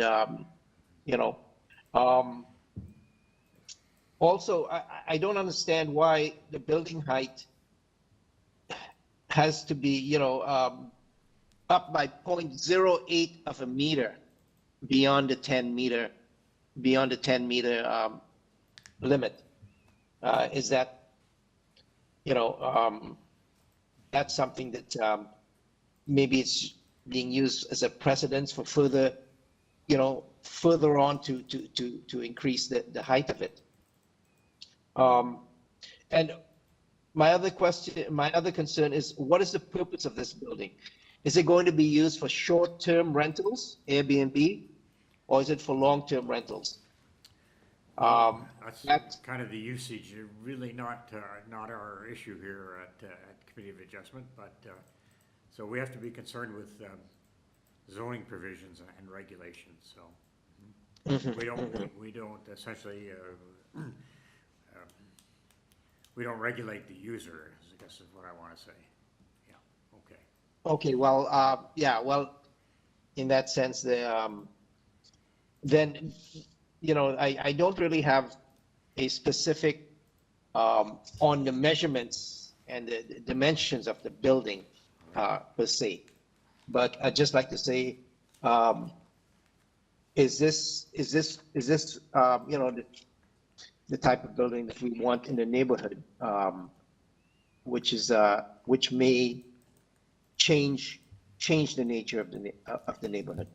All right, thank you for those comments. So we'll go back to the agent then, Mr. DeMarco, are you there? Yes,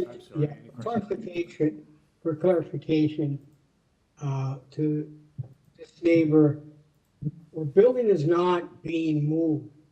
We're talking about the east trough that is projecting into city lands. And I did address that issue with respect to a flat roof. And I did provide the committee photos in my justification report. And if you see 20 Dunmore Avenue, that would be the fifth or sixth last page in the report. This is just down the street over, and it's a 3-story building. So we're not creating a dangerous precedence. And then the height, 20 Dunmore. Keep on going. Right there, yes, right there, go back one, there. Go ahead, go up, yeah, it's a three-story building, so with respect to height, we're not setting any dangerous precedents. It is adding to residential stock. There is 3 units being proposed. I'm not gonna get into Airbnb and stuff. It is what it is, it's 3 stories. If he feels that there's an issue, there's a process to follow, and there's no major impact of height to any in the area. It's actually setting the precedence for others to increase and provide residential stock in a lot of these changed garage units. So again, I'm in your hands, committee's hands, and again, if it's an issue of encroachment, and we did apply right away to the transportation. Unfortunately, they're backlogged from 6 to 8 to even 10 months, we were told. So I don't have an issue obtaining a permit by transportation for that encroachment. I've done quite a bit of them. It's not the first one, won't be the last one. And again, I'm in your committee hands. Members, are there any questions? No, all right. Okay, yeah, thank you, sir. All right, we can take this into discussion. I think I'm satisfied about the roof eaves. Members, yes. If there's no comments, I'd be happy to make a motion. Thank you. So really, all of these variances, almost all of these variances are quite small, except for the lot coverage, and it's really quite a small lot, so I don't think we should expect anything. I think that's pretty understandable. The other variances are really quite minor. The side yard setback is facing the street, so I think that's not really a problem either. I hear the concerns of the neighbor, but it looks like there's, if there's any traffic issues, it's more because there's 2 large evergreen trees that may block view. It's not actually the building itself. And also, I would say that this is actually a very desirable development, a triplex, a thoughtful little triplex on a corner lot, which is, where it's going to have the least impact. I like the way that the balconies are all facing north, so that they provide a little bit of outdoor space for everyone without actually overlooking any neighbors too aggressively. So I move that this be accepted with that we approve these variances with forestry condition number 1. Yes, sir. Second for that motion? I'll second with All a right. comment. Thank you, Mr. Gagnon. All right. Can I add one comment? First Yes, of all, sorry. First of all, this is an application that would have done quite well in committee of adjustment in advance of construction. So it should have been done in advance. Right. And the fact that it's being done now is very frustrating. Yes, okay. Yes. So. Can we add the usual thing about not approving? Again, I think that I just want to make sure we clear it, because this is a very desirable thing, as was said. It had all the attributes, but the fact that it did not process as per normal application procedure is very disruptive and very probably creates an uncomfortable situation even in the neighborhood that it's in. So I encourage this applicant, if they are doing this type frequently, that they do not do this again. Sorry. Through you, Good. Mr. Chair, so we will include for the record in the Standard minutes comments. that the members do not condone construction without proper authorization of a building permit. That's good. So we have that second motion and involved in history. All right, all in favor then of the approval? Okay, we have unanimity. All right, sir, the minor variance, your minor variance application has been approved. Thank you. Through you, Mr. Chair, we can probably deal with items 26 and 27 together. Yes, that's It's the the adjoining. pair of semis on Cedric Avenue. All right, thank you. All right, at 236 Cedric Avenue, yeah. Purpose in constructing a new three-story semi-detached triplex with a rear third-story balcony, a front porch, a front basement walkout, and a rear ground floor deck. And so as mentioned then, we have the other property as well. Committee has before a plan of survey, site plan, floor plans and elevations, 7 photographs of trees on the property, covering letter from Christian Chan as agent. Various decisions of the T-Lab are a part of this application. Also a number of decisions of this committee from past years are before us. And finally, a planning rationale from Christian Chan as agent. There's a tree site plan prepared by a private sector, looks like. And in terms of agencies and reports, we have email correspondence from Transportation Engineering. So we'll have a look at that. Transportation Services. And finally, a staff report from Urban Forestry, and I see this suggested urban forestry condition number 1 for both of these addresses on Cedric Avenue. Through you, Mr. Yeah. Chair, we do have the agent online and 1 registered speaker. So at this time, we will unmute Christian Chen. Thank you. Thank you, staff, and hi again, Chair and committee members. My name is Christian Chen. I'm the agent for the applicant as well as the land use planner. Yeah. The applicant is 236 Cedric Avenue Limited. My address is Suite 138, 157 Adelaide Street, West Toronto, Ontario. All right, thank you, yes. All right. And since we have somebody that is registered to speak other than me, I would expect that the committee would like to see a presentation or for me to describe the application. Yes, there are 6 variances, but yeah, please be as concise as you can. But Absolutely. Sure. So this is similar to a variance application that was before the committee last week. I understand Mr. Allison was there to hear it. So this is an application for a T-Lab approved built form. But in this case, we have to return to the Committee of Adjustment for seeking variances for a triplex to have 3 units in each of the semi-detached buildings. So previous to the application being filed, I had discussions with Cameron Williamson of Community Planning, who voiced no concerns, and there's an email reflecting that's in the very late folder that was submitted to staff earlier today. I've also had discussions or communications I had sent to the surrounding community members on January 17th who appeared as parties to the T-Lab on the first applications.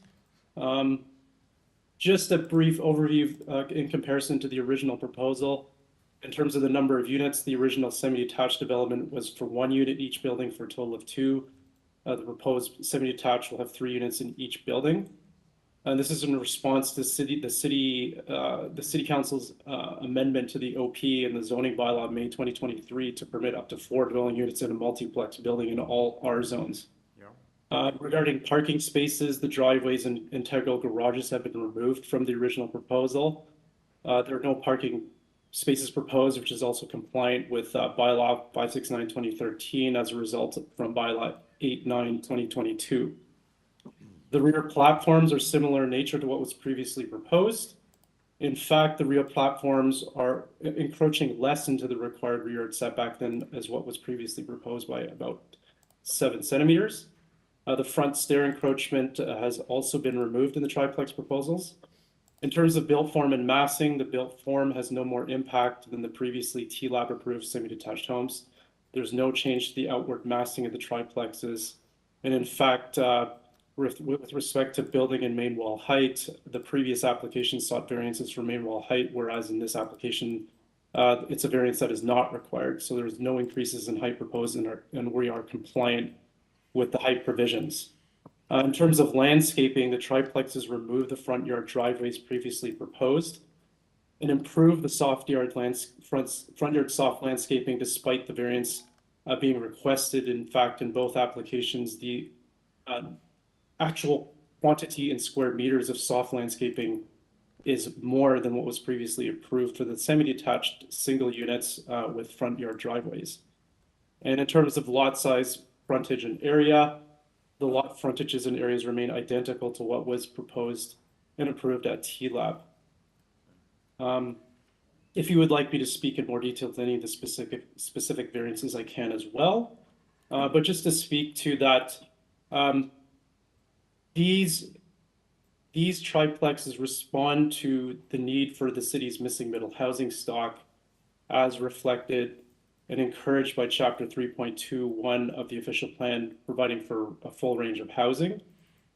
And that policy 4.1.1 of the official plan provides that neighborhoods are comprised, among other residential types, of fourplexes of up to 4 stories. In this case, we're proposing triplexes.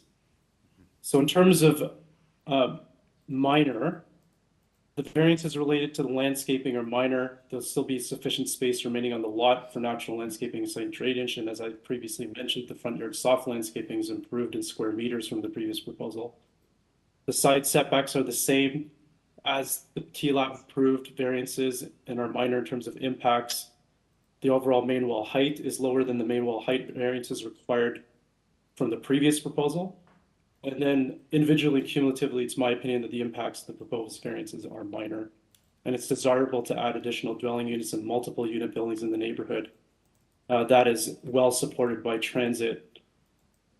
In terms of conditions, the previous TLAB proceeding imposed 2 conditions for each of the applications. And as referenced on page 7 of my planning rationale, it is my recommendation for the committee, should they choose to approve this application, to impose those conditions. Those being for both to be constructed substantially in accordance with the site plan and elevations, and as well as the tree conditions that the chair has previously referenced at the beginning of this item. And thank you. And should there be any questions, I'd be glad to answer them. Yes, members, any questions? Yes. Mr. Reed? There's a transportation email, which is effectively a condition. Just wanted to make sure you're aware of that, and that's okay. Yes, sir. That condition is agreeable. Okay, great, thanks. And it is to return, in order to return the curb to what is previously was before a driveway. All right, thank you. We'll move to speaker on this application, and then we'll get back to you, sir, to reply. Sure. At this time, Mr. Chair, we will unmute Pedro Martins. Hi, it's Pedro Martins at 234 Cedric Avenue. Okay, thank you. Yes. Yeah, I put myself on the list to speak. I had some concerns that the original conditions that were opposed, like the fence being built on the common property line, but I believe that's going to be built, right? So a question to. I'm not sure of that. In a moment, we can get back to the applicant as to some fencing that's to be done. All right, we can ask about that. Yeah, my concern was the conditions that they would still be imposed with the fence and the right of way and all that. We already dealt with the right of way, so the only issue is the fence. But if the fence is being built, I have no reason to oppose his application. Was that fence and other requirements?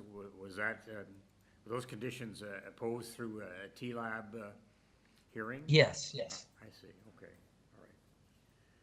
all All right, sir, if you're not otherwise concerned, then we'll go back to the applicant and ask him to speak to that. Yes, thank you. Mr. Chan, just as we get back to you then, well, I just want to kind of categorize the conditions then. There would be one, there'd be urban forestry, there'd be transportation services, and then can you expand on this sort of fencing question or requirement? Yes, sir. Thank you for Mr. Martins to raise that as well, is that I do have it outlined on page 7 of my rationale that condition number 2 should be to be install a fence along the common property line. And this is between this is a condition that would be specific to 236A. I also note that there was a minutes of settlement that was agreed to throughout the TLAB proceeding, in which will also be adhered to and continued forward through in this application should it be approved. So yes, so the conditions that should be for 236A Cedric Avenue would be to be construct the dwelling substantially in accordance with the site plan and elevations. Also, the standard forestry condition. Yes. Also, the transportation condition. And then the fence, the condition that I outlined as number 2 there, that the owner shall install a fence. That is also recommended to be imposed to be carried through from the TLAB decision. And then for 236B Cedric Avenue, it would be substantially in accordance with the site plan and elevations. Application for trees, the standard forestry condition, and condition number 3 would be the transportation condition.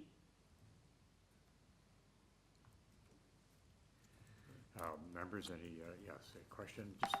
Just a minute, Mr. Chan. Yeah, please go ahead. Mr. Chair, question for the applicant. Seeing as this is a new development and we're dealing with consent here, I wonder if the applicant would be amenable to working with urban forestry to provide a tree on each of the lots where they've indicated soft landscaping on the site plan.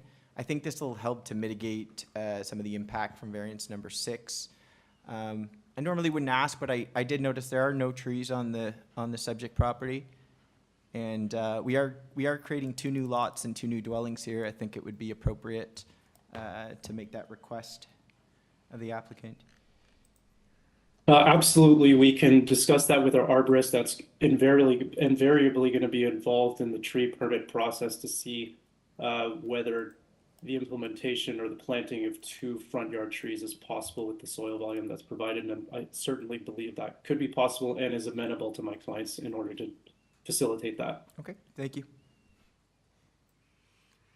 All right, then, members, prepared to proceed to motion on this?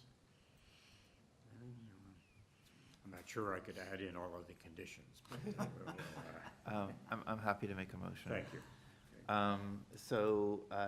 Yeah, this is, first of all, I mean, the structure's already been approved and there's no adjustment to the structure. There's actually a definite improvement to the front yard space with more soft landscaping, with removing front yard driveways. It absolutely fits with official plan and zoning goals of creating more units, more, smaller units in the city, in desirable area. Overall, it really seems like an excellent proposal. And I actually thank the owners for choosing to move this into a triplex and for taking the time to do that. So I propose we approve these variances with lots of different conditions. Yes, so first of all, transportation condition for both, forestry 1 condition for both. Condition that the applicant consult with forestry about putting in a tree in front of each of the new residences. And then the 2 TLAB conditions for 236A and the 2 TLAB conditions for 236B. Is that? So for clarification then, for item 26, 236A Cedric Avenue, we have urban forestry number 1, tying to site plan and elevation plans, the transportation services regarding the curb cut, the fence along the property line, and planting a new tree. And then for item number 27, 236B Cedric Avenue, urban forestry number 1, tying to site plan and elevation, transportation, and then planting a tree. Great, all right, seconder for that, that motion then, Mary Buzzes, yes, seconded by Mr. Peter Reed. All in favor? All in favor then? Right, matters carried, sir, so you have the approvals for 236A and 236B Cedric Avenue, thank you. All right, we have one further item that appears before a further break. So we're moving to item 28, 296 Broadview Avenue. I'm just going to get to that. See, gentlemen coming back. All right, just as people get settled, so this is purpose of this application at 296 Broadview Avenue is to alter the existing, alter existing detached building, a church, by converting the use from place of worship to a community center with entertainment, place of assembly, I guess namely live music events.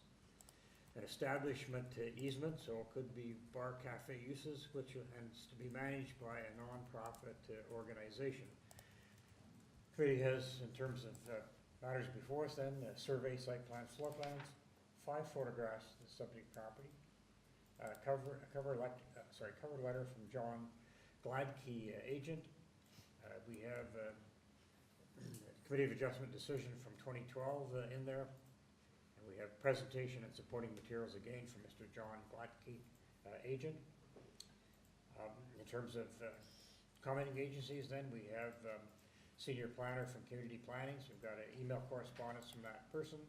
We also have transportation engineering making comment. We have a letter support of the variance application by Councillor Paula Fletcher. And we also have some support correspondence from a number of persons at various addresses in the area. Through you, Mr. Chair. We do have the agent here in person and no registered speakers for this item. Good to know. I'm just going to grab the 1 second.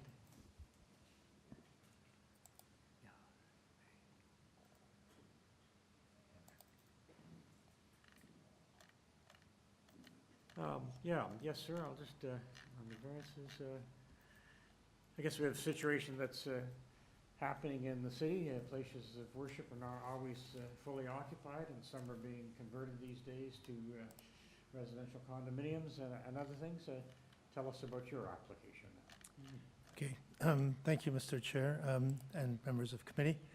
My name is John Gladkey. I'm at 310 Spadina, Suite 100B. I'm here with Brian Eiler, who's the chair of the board of Hughes Room Live, which is a nonprofit and a registered charity. I don't know if you know about Hughes Room Live, but No. it's been, you don't? Okay, well, then. I will be very brief. It's a beloved and well-known music institution that has existed in Toronto for decades. It was forced to close a number of years ago. It was reincarnated by Mr. Eiler and others, lovers of music, as a nonprofit and a charitable institution. They raised funds and were able to purchase this property, which was a place of worship, continues to be a place of worship, and will continue to be a place of worship partially. But the main use will be as we have stated in our application, as a community center operated by a nonprofit institution. This application is different from the ones you've heard before. There are no alterations to the exterior of the building. All the work will be done in the interior. The building occupies all of the site. There are 2 variances. One is the variance to request permission for a community center operated by a nonprofit. The definition of community center in the zoning bylaw is that it is either operated on behalf of a government agency or a nonprofit organization. Generally, in residential areas, a community center is permitted. So whether it's operated by a government for a government agency or a nonprofit institution, in this particular zone and other similar zones, there's a stipulation, a qualification that it be operated on behalf of the City of Toronto. So what we're asking is a minor variance. The site is immediately adjacent to a CR zone. You can go to the next slide, and then we can get a bit of the context. Can you do that for me? Oh, he's sleeping. Here we are. Just as they're doing that, is Hugh's room then has a charitable registration? Yes, yes, it does, and we have that in our documentation. We refer to the number. So it's on Broadview. It's between Gerrard and Dundas. There are two streetcar lines nearby. There's a Green Pea parking lot and on-street parking. There is no parking on the site. It's not possible. It occupies the entire site. As I said, the intent is not just to provide a space for music as a music venue, which is really important for local artists and artists that come in from outside, but also as a space for the music community in Toronto to come together, programming, educational opportunities, and a space for the local community as well to engage in music activities. It's fully supported by the City of Toronto, the councillor, the planners, the economic development. The city provided a loan to the operation to acquire the site and to continue. It is now operating as a place of worship with an accessory use as, Hugh's room, but that's not a long-term solution. So we're suggesting that it be, that the use be of a community center operated by a nonprofit be permitted, and that the accessible parking space variance also be granted. There's no room, but there is room on the adjacent street, Mount Stephen, and as well as Broadview for drop-off for people with disabilities. I think that's really, it meets the 4 variances, and we have the official plan there. It's right next to a commercial zone, et cetera. So just as there's a building on the site, then there's no room for even an accessible parking spaces. There's no good, yeah. But there is if you continue on, so there's this zoning, and you see the zone immediately to the north. I mean, it's essentially a continuation of that commercial zone. And there's some photographs of the building, and you can see it's from all angles. You can see that it occupies. But along the side of the building, it's certainly possible for drop-off for people with disabilities to Thank you, sir. Is there one question from a member? Yeah, just a quick clarification. So, I live in the East End. I'm very excited to have Hugh's room come over to the East End and have another music venue. But my understanding was that it already started. So I'm just clarifying that we're seeing this now because previously it was primarily a place of worship with sometimes music, and what you're trying to do is say it's going to be primarily a music place with sometimes place worship. of worship. Yes. Okay. The congregation that was there will continue to use the space on Sundays. Yes. Right, but even though Hugh's room was using it already, it wasn't the primary use. It was as a place of worship under that, right. yes. Okay, and understood. Buildings department. Thanks a lot. Yeah. Is there any further speaker on this? No. All right, members, we have three.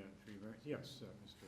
I wanted to move a motion. Please. I'm very excited. Yes, exactly. I'm very excited. So, Just don't sing out about it. First I want to congratulate everyone involved for having resuscitated Hugh's room and finding a solution.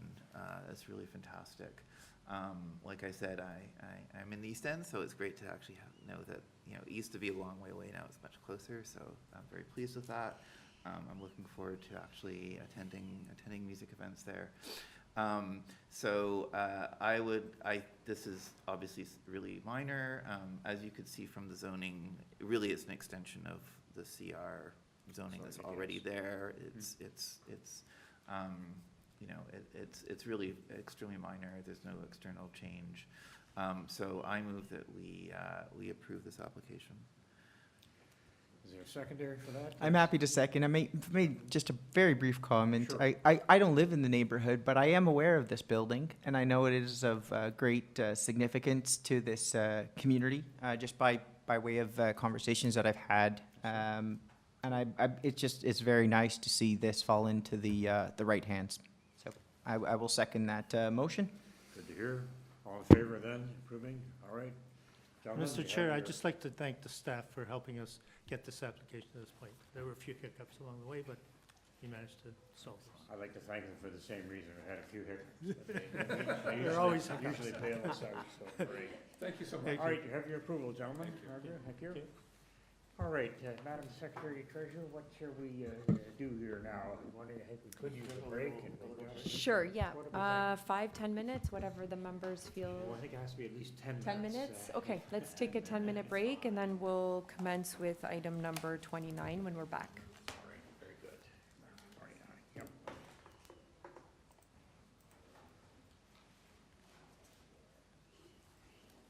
Very good. Okay.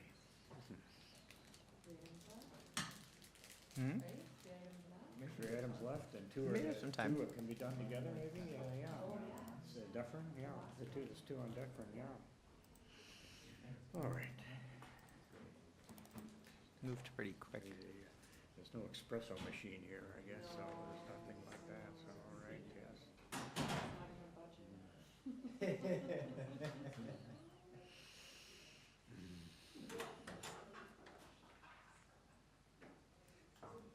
There's gotta be one in this building. Somebody's gotta snuck one in at some point.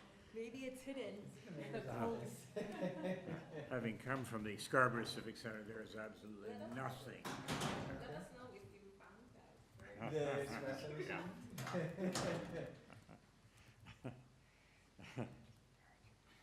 All right. So much to do. All right, take a short break here and come back, so, all right. Yes, 3 items. The chair's going to do whatever he can to bring that into a separate hour.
right, members. All right, we're moving to item 29 on our agenda this afternoon, and just going to get to that. East Dawn Roadway, I'm trying to, yes, okay. All right, item 29 then relates to 77, 79, and 79A East Dawn Roadway, and also 661, 663, 669, and 677 Queen Street East. And, yes, a consent is requested, yes, this is a consent application, no associated minor variance applications, all right. So the request is to consent to sever the commercial retail portion of a mixed-use development into 10 lots, 1 commercial parking area, and 9 retail units for ownership purposes. Also to create easements, rights-of-way above and below grade. Yeah, I think those would certainly be needed. Committee has a number of communications before it, so I'll just run through those. Plan of survey, site plan, and floor plans. A draft reference plan. A draft reference plan that's color-coded. Thanks to the applicants for that. Very helpful to see a color-coded reference plan. Covering letters and charts. And a parts gross floor area chart. So these charts will assist as well as parts. So we have email correspondence from senior engineering and construction. Also from community planning comment. And finally, we have a staff report from senior planner at TRCA that was received February 23rd. And then there's an advisory staff report from Metrolinx, simply probably related to their warning. Thank you. Through you, Mr. Chair. We have the agent here in person, no registered speakers on this item. All right. Perhaps you'd take us through this consent to sever, and I take it, you know, I'm not sure if we're kind of splitting the fee and that way in the air, but could you just explain the parts to us and what easements or rights of way will be needed to make this work? Okay. Yeah. Is it on? Oh. Yes. Mr. Chair, my name is Andrea Patterson. I've heard that name before. Yeah, I think you have. I think you have. Members of committee. I'm a land use planner with Denton's Canada LLP, and we're here on behalf of the applicant. And I have here with me Brittany Wong, who is the development manager for Streetcar, who are the developers of this site. Yes, okay.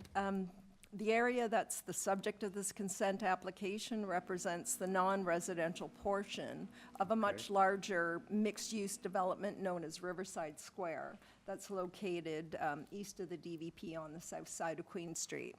Okay, east of DPV, yep. Mm-hmm. Yeah. The entire development has existing zoning in place and received site plan approval, and construction of the 5-building development is essentially complete. As you indicated, the purpose of the application is to obtain consent for the legal separation of each of the 9 commercial retail units, and that's, can you go back to that color-coded copy? Just to show that there's... Yes, all right. There it is. Mm-hmm. I know there's a lot of colors, but Yes. it's very simple. There are 4 retail units along the Queen Street frontage, and then there are 5 retail units that continue along Baseball Place. That would be the green, pink, orange, and the burgundy. The blue that you see there is part of the commercial parking garage, and then that goes down to lower levels as well. Excuse me, I'm just recovering from a cold.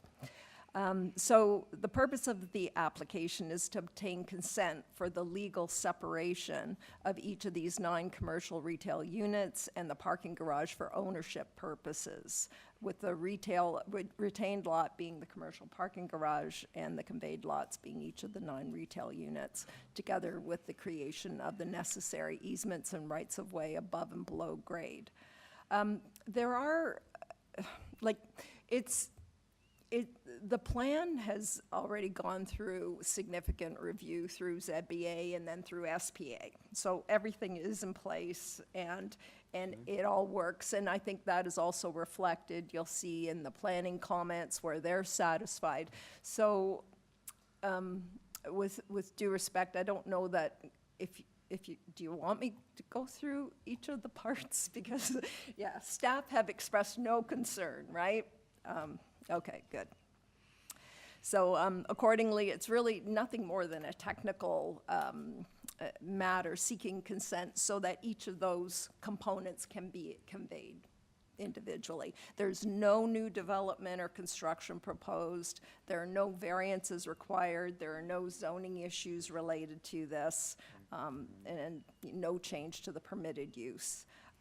You've noted the no staff concerns or objections expressed, and so we're happy to answer any questions that you might have.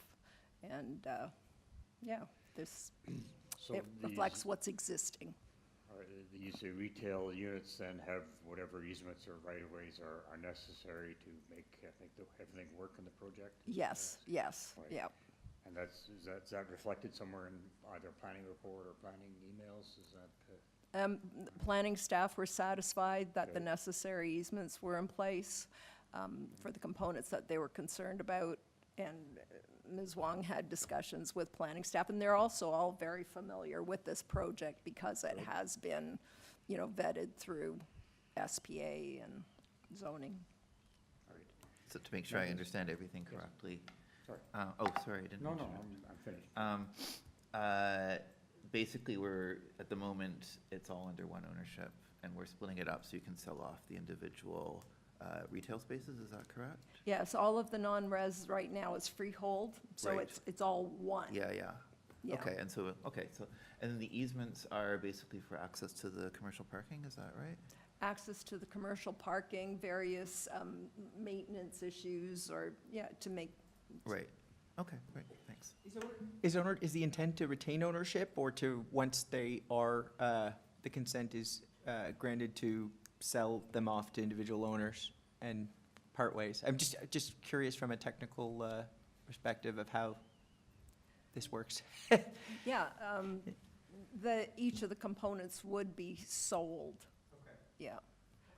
I presume that's also part of the reason that we're asking for this consent.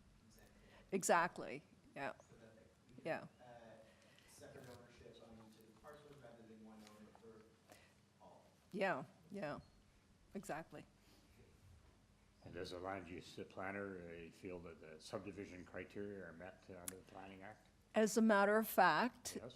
before I arrived today, I had just reviewed section 51, sub 24. Very good. And yes, I am definitely satisfied that it satisfies the subdivision criteria. Thank you. Any other questions? All right. Members, then, do you want to bring forward a motion and we can deal with this? Yes, Mr. Peter Reed? Thanks, Chair, and thanks, Agent, for clearly describing this. It's complicated, but I get that this is just technicalities so you can move forward with selling off parcels. And obviously, staff has reviewed this in depth over years and has no issues with it, so I move approval of the consent without conditions. Second to that? I'll second that. Mr. Allison, all right. All right, all in favor, then the consent to sever here? All right, you have your approval. Seems to be unanimous, so congratulations. And, not sure, Andrea, how you continue to look younger, and I just get older. I just look in the mirror these days, and thank you, okay. Through you, Mr. Chair, we can deal with item number 30 and 31 together. Yes, both on Dufferin Street. Again, Good. another, 755, yes, sorry. Any, aside from the agent, do we have any speakers? Just the agent online, no registered speakers for these items. All right, thanks very much. Let's do that. So I'm just reading out for item 30, Dufferin, 755 Dufferin Street, purpose of the application. To alter the existing one-story semi-detached ancillary building, a garage, by constructing a partial ground floor front addition and a second-story addition, The existing parking space will be removed, and this building will contain one garden suite. All right, committee has before it, minutes from December 6, 23 public hearing and materials submitted for consideration, something like that. So this was previously before committee. Copy of the plan of survey, site plan, floor plans, and elevations. Agent email correspondence with urban forestry. Agent correspondence from community planning, we take that, and presentations from Marco Vieira. We have email correspondence from transportation engineering, and that's essentially transportation services. I see no urban forestry condition with respect to that, and I'm just going to 757.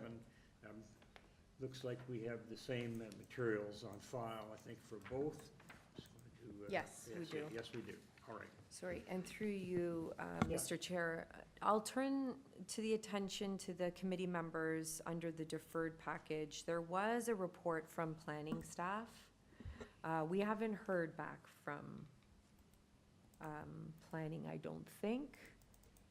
Oh, did they? Yes. Okay, so perhaps that planning report was requesting refusal. Perhaps when the applicant presents, maybe they can speak to discussions with community planning, okay?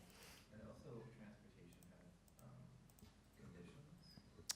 Yes, and So maybe they can speak to. they can speak to that, but we did receive email correspondence from transportation with no objection. So yeah, they can speak to that as well, but we did hear from transportation services. I just want to ensure that there's been discussions with community planning on this one. Okay, so then at this time, we will unmute Marco Vieira. Good afternoon, Mr. Chair, members of the committee. My name is Marco Vieira. I'm at 257 Dunraven Drive. I'm the agent and the designer for this application. And perhaps I'll just summarize what we've done and how we got here. So our application was originally deferred from December 6th to give us a chance to discuss with planning to address their concerns. And the main concern arrived at a proposed height variance that we previously had. And that was a design feature in which the parapet wall along the roof tapered from one side to the other, giving an illusion that it was a sloped roof. And planning expressed some concerns that it just might appear that the height is actually higher than what we are proposing. So what we have done in the application before you now was to connect the parapet walls all the way around the garden suites. Yeah, see, that's the previous one there. You could see that it's got a slope towards the middle of the party wall. And now the new proposed design does not have that sloping parapet wall. And what it did is it brought the overall proposed height from 686 down to 6.3 meters, which is again to the top of the parapet wall, which we feel is a very minimal difference. Can't tell from looking at the building. The property at 757 does abut an existing two-story auxiliary building that is in existence. And our proposal, we feel, has significantly improved the existing site context, because as you can see from my slide or the presentation that's sent in, both lots had majority of the rear yard hardscaped with interlocking or asphalt. In the redesign, we are proposing to increase significantly the soft landscaping, and we feel that this change will benefit greatly in terms of water absorption onto the site. Existing access between the two properties is maintained. That was a concern that transportation department wanted us to clarify, that this was an existing right-of-way access leading from Dufferin Street to the rear yard of the two properties. And that is why they've provided email correspondence outlining that they have no concerns. Similarly with the forestry, there's also no concerns from forestry. there's no trees being impacted by our proposal. And the planning, even though we reached out to planning, they just emailed us correspondence said that they might choose to remain silent because we have made revisions to our proposal. We did provide those emails, and we feel that if they did have any additional concerns, they would have voiced them in our discussions. So I believe the variances that we are seeking on both proposals are very much minor in nature. They do meet the 4 tests, and I ask the Committee of Adjustments to approve this application as presented before you. So just to get back to you for a moment then, just in terms of the reason for deferral at the December hearing. So one related to height? Yes. Yes. And anything else in terms of? No, we did have discussions with regards to the angular plane. We explained to them that the existing garages that are currently there, we are basically trying to build in line along the sides, but we are conscious of that position, and we've shifted the houses, or the garden suites, as let's say, away from the rear property line. So on the previous slide, you could see there that the rear elevation, or on the side, does push the proposed second story into compliance with the rear yard setback. And we've also done that on the one at 755 Dufferin Street, where we shifted the south side wall inward. So to minimize massing and to minimize the impact to the adjacent properties, we've pulled in the sidewalls on the south and on the east property lines. Okay. All right, thank you. Members, questions or comments? The speaker of this application, yes. Member Allison, please. So, thank you. Through you, Mr. Chair. Is it my understanding then that the angular planes in this instance are being eliminated because the applicant, from my understanding, there's some setbacks, and they can't meet the angular planes with the setbacks? I took perhaps just like that matter clarified. And then the question is to the applicant, I mean, regardless, why omit the angular planes altogether then? I mean, it's one thing to breach an angular plane, it's another thing just to disregard it altogether. So I put that question forward to the applicant. Yes. Good question, yes. Through you, Mr. Chair, we are not able to comply with the angular plane on the south and the east walls, so simply because of the existing lots. 755 is much narrower. We did pull the second story away from the property line to minimize the amount of protrusion into the angular plane, and also then the same or similarly from the east property line, which is the rear of the proposed garden suites. But we are not able to comply with it fully, just simply because we would not be able to have a usable space within the second story to accommodate a good sized garden suite. And we feel that because on the north property line, there's an existing 2-story accessory building, our proposal is providing essentially no negative impact on that side because of the existing structure. And on the south side, we've complied with the side yard setback, moving it in on the second story. We're asking for side yard setbacks because it is being taken to the existing 1-story portion of the existing garage.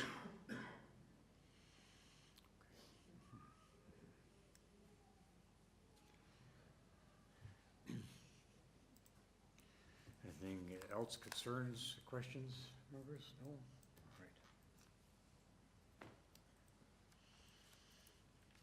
Well, with respect to the first property, 755 Dufferin Street, I think we'll do them separately. Yes. Are we in committee now? No, it's fine. Yeah. So I just wanted to, my colleagues may want to speak, but I just wanted to make a comment. So I was at the original discussion meeting where this was deferred. And to be honest, I thought it was a very creative, solution to adding some residential space to Dufferin, using the features of that particular property with a big backyard and, Yes. and the one thing. So at the time, I was actually a little surprised by transportation and planning's objections, but I can see now that the deferral was beneficial. So first of all, obviously, I think that the shift, the reduction in height is beneficial. Also, I think the pulling a bit back from the side yards has also been beneficial. Yeah. It looks like transportation has given up. It originally objected because there was not going to be any parking space, which Right. didn't make any sense on Dufferin Avenue, in a central location. So I'm glad to see that transportation seems to have backed away from that. So overall, to me, this is really a very creative proposal, and I really like it. I think maybe we should do the site plan elevations because it sounds like it's being pulled back at the top level but not the bottom level. So just to ensure that. But otherwise, to me, this is great, and I'm really glad to see this come back in a somewhat improved form. Members, any other members' comments? All right. Yes. Please. One owner or two owners? On the app, I think there's one common owner between two sites, and then there's an additional owner on one site. I just thought it was interesting that there's a collaboration between owners Yeah. to create a nice solution. Yeah, it's great to see, right? Great. Yeah, I'll comment just because I live close by and I'm very familiar with this site. And I do think that the immediate context makes it supportable. That accessory building is a bit of an anomaly to the north of it, but I think that kind of sets an established volume in the back that just continues on kind of. And the house that's behind it on Lindsay, it almost looks like it's a laneway. So these are actually more like laneway suites rather than garden suites, I think. But I think it's because that's reflecting the existing condition and the relationship between the house to the east. So I do agree with Dylan's comments. I think this is a creative solution that has been refined in a positive way. So I think he hasn't made a motion, but I'll second it.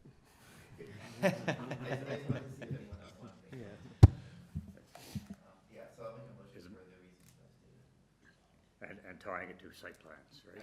Good, site plans, right. All right. And urban forestry, is it for see maybe it. or no? Is there one? For the second one? Okay. All right.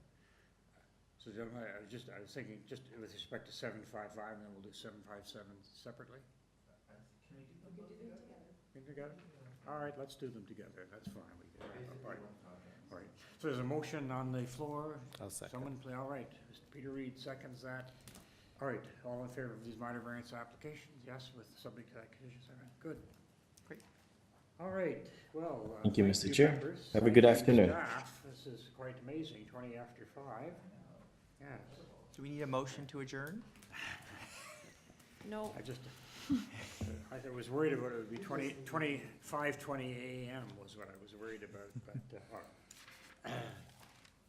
Certainly will entertain motions to adjourn then, and again, thanks to staff and everyone, and it's good, nice to have one. Thank you, late. Chair, and members and staff. Have a good evening. Thank you, yes.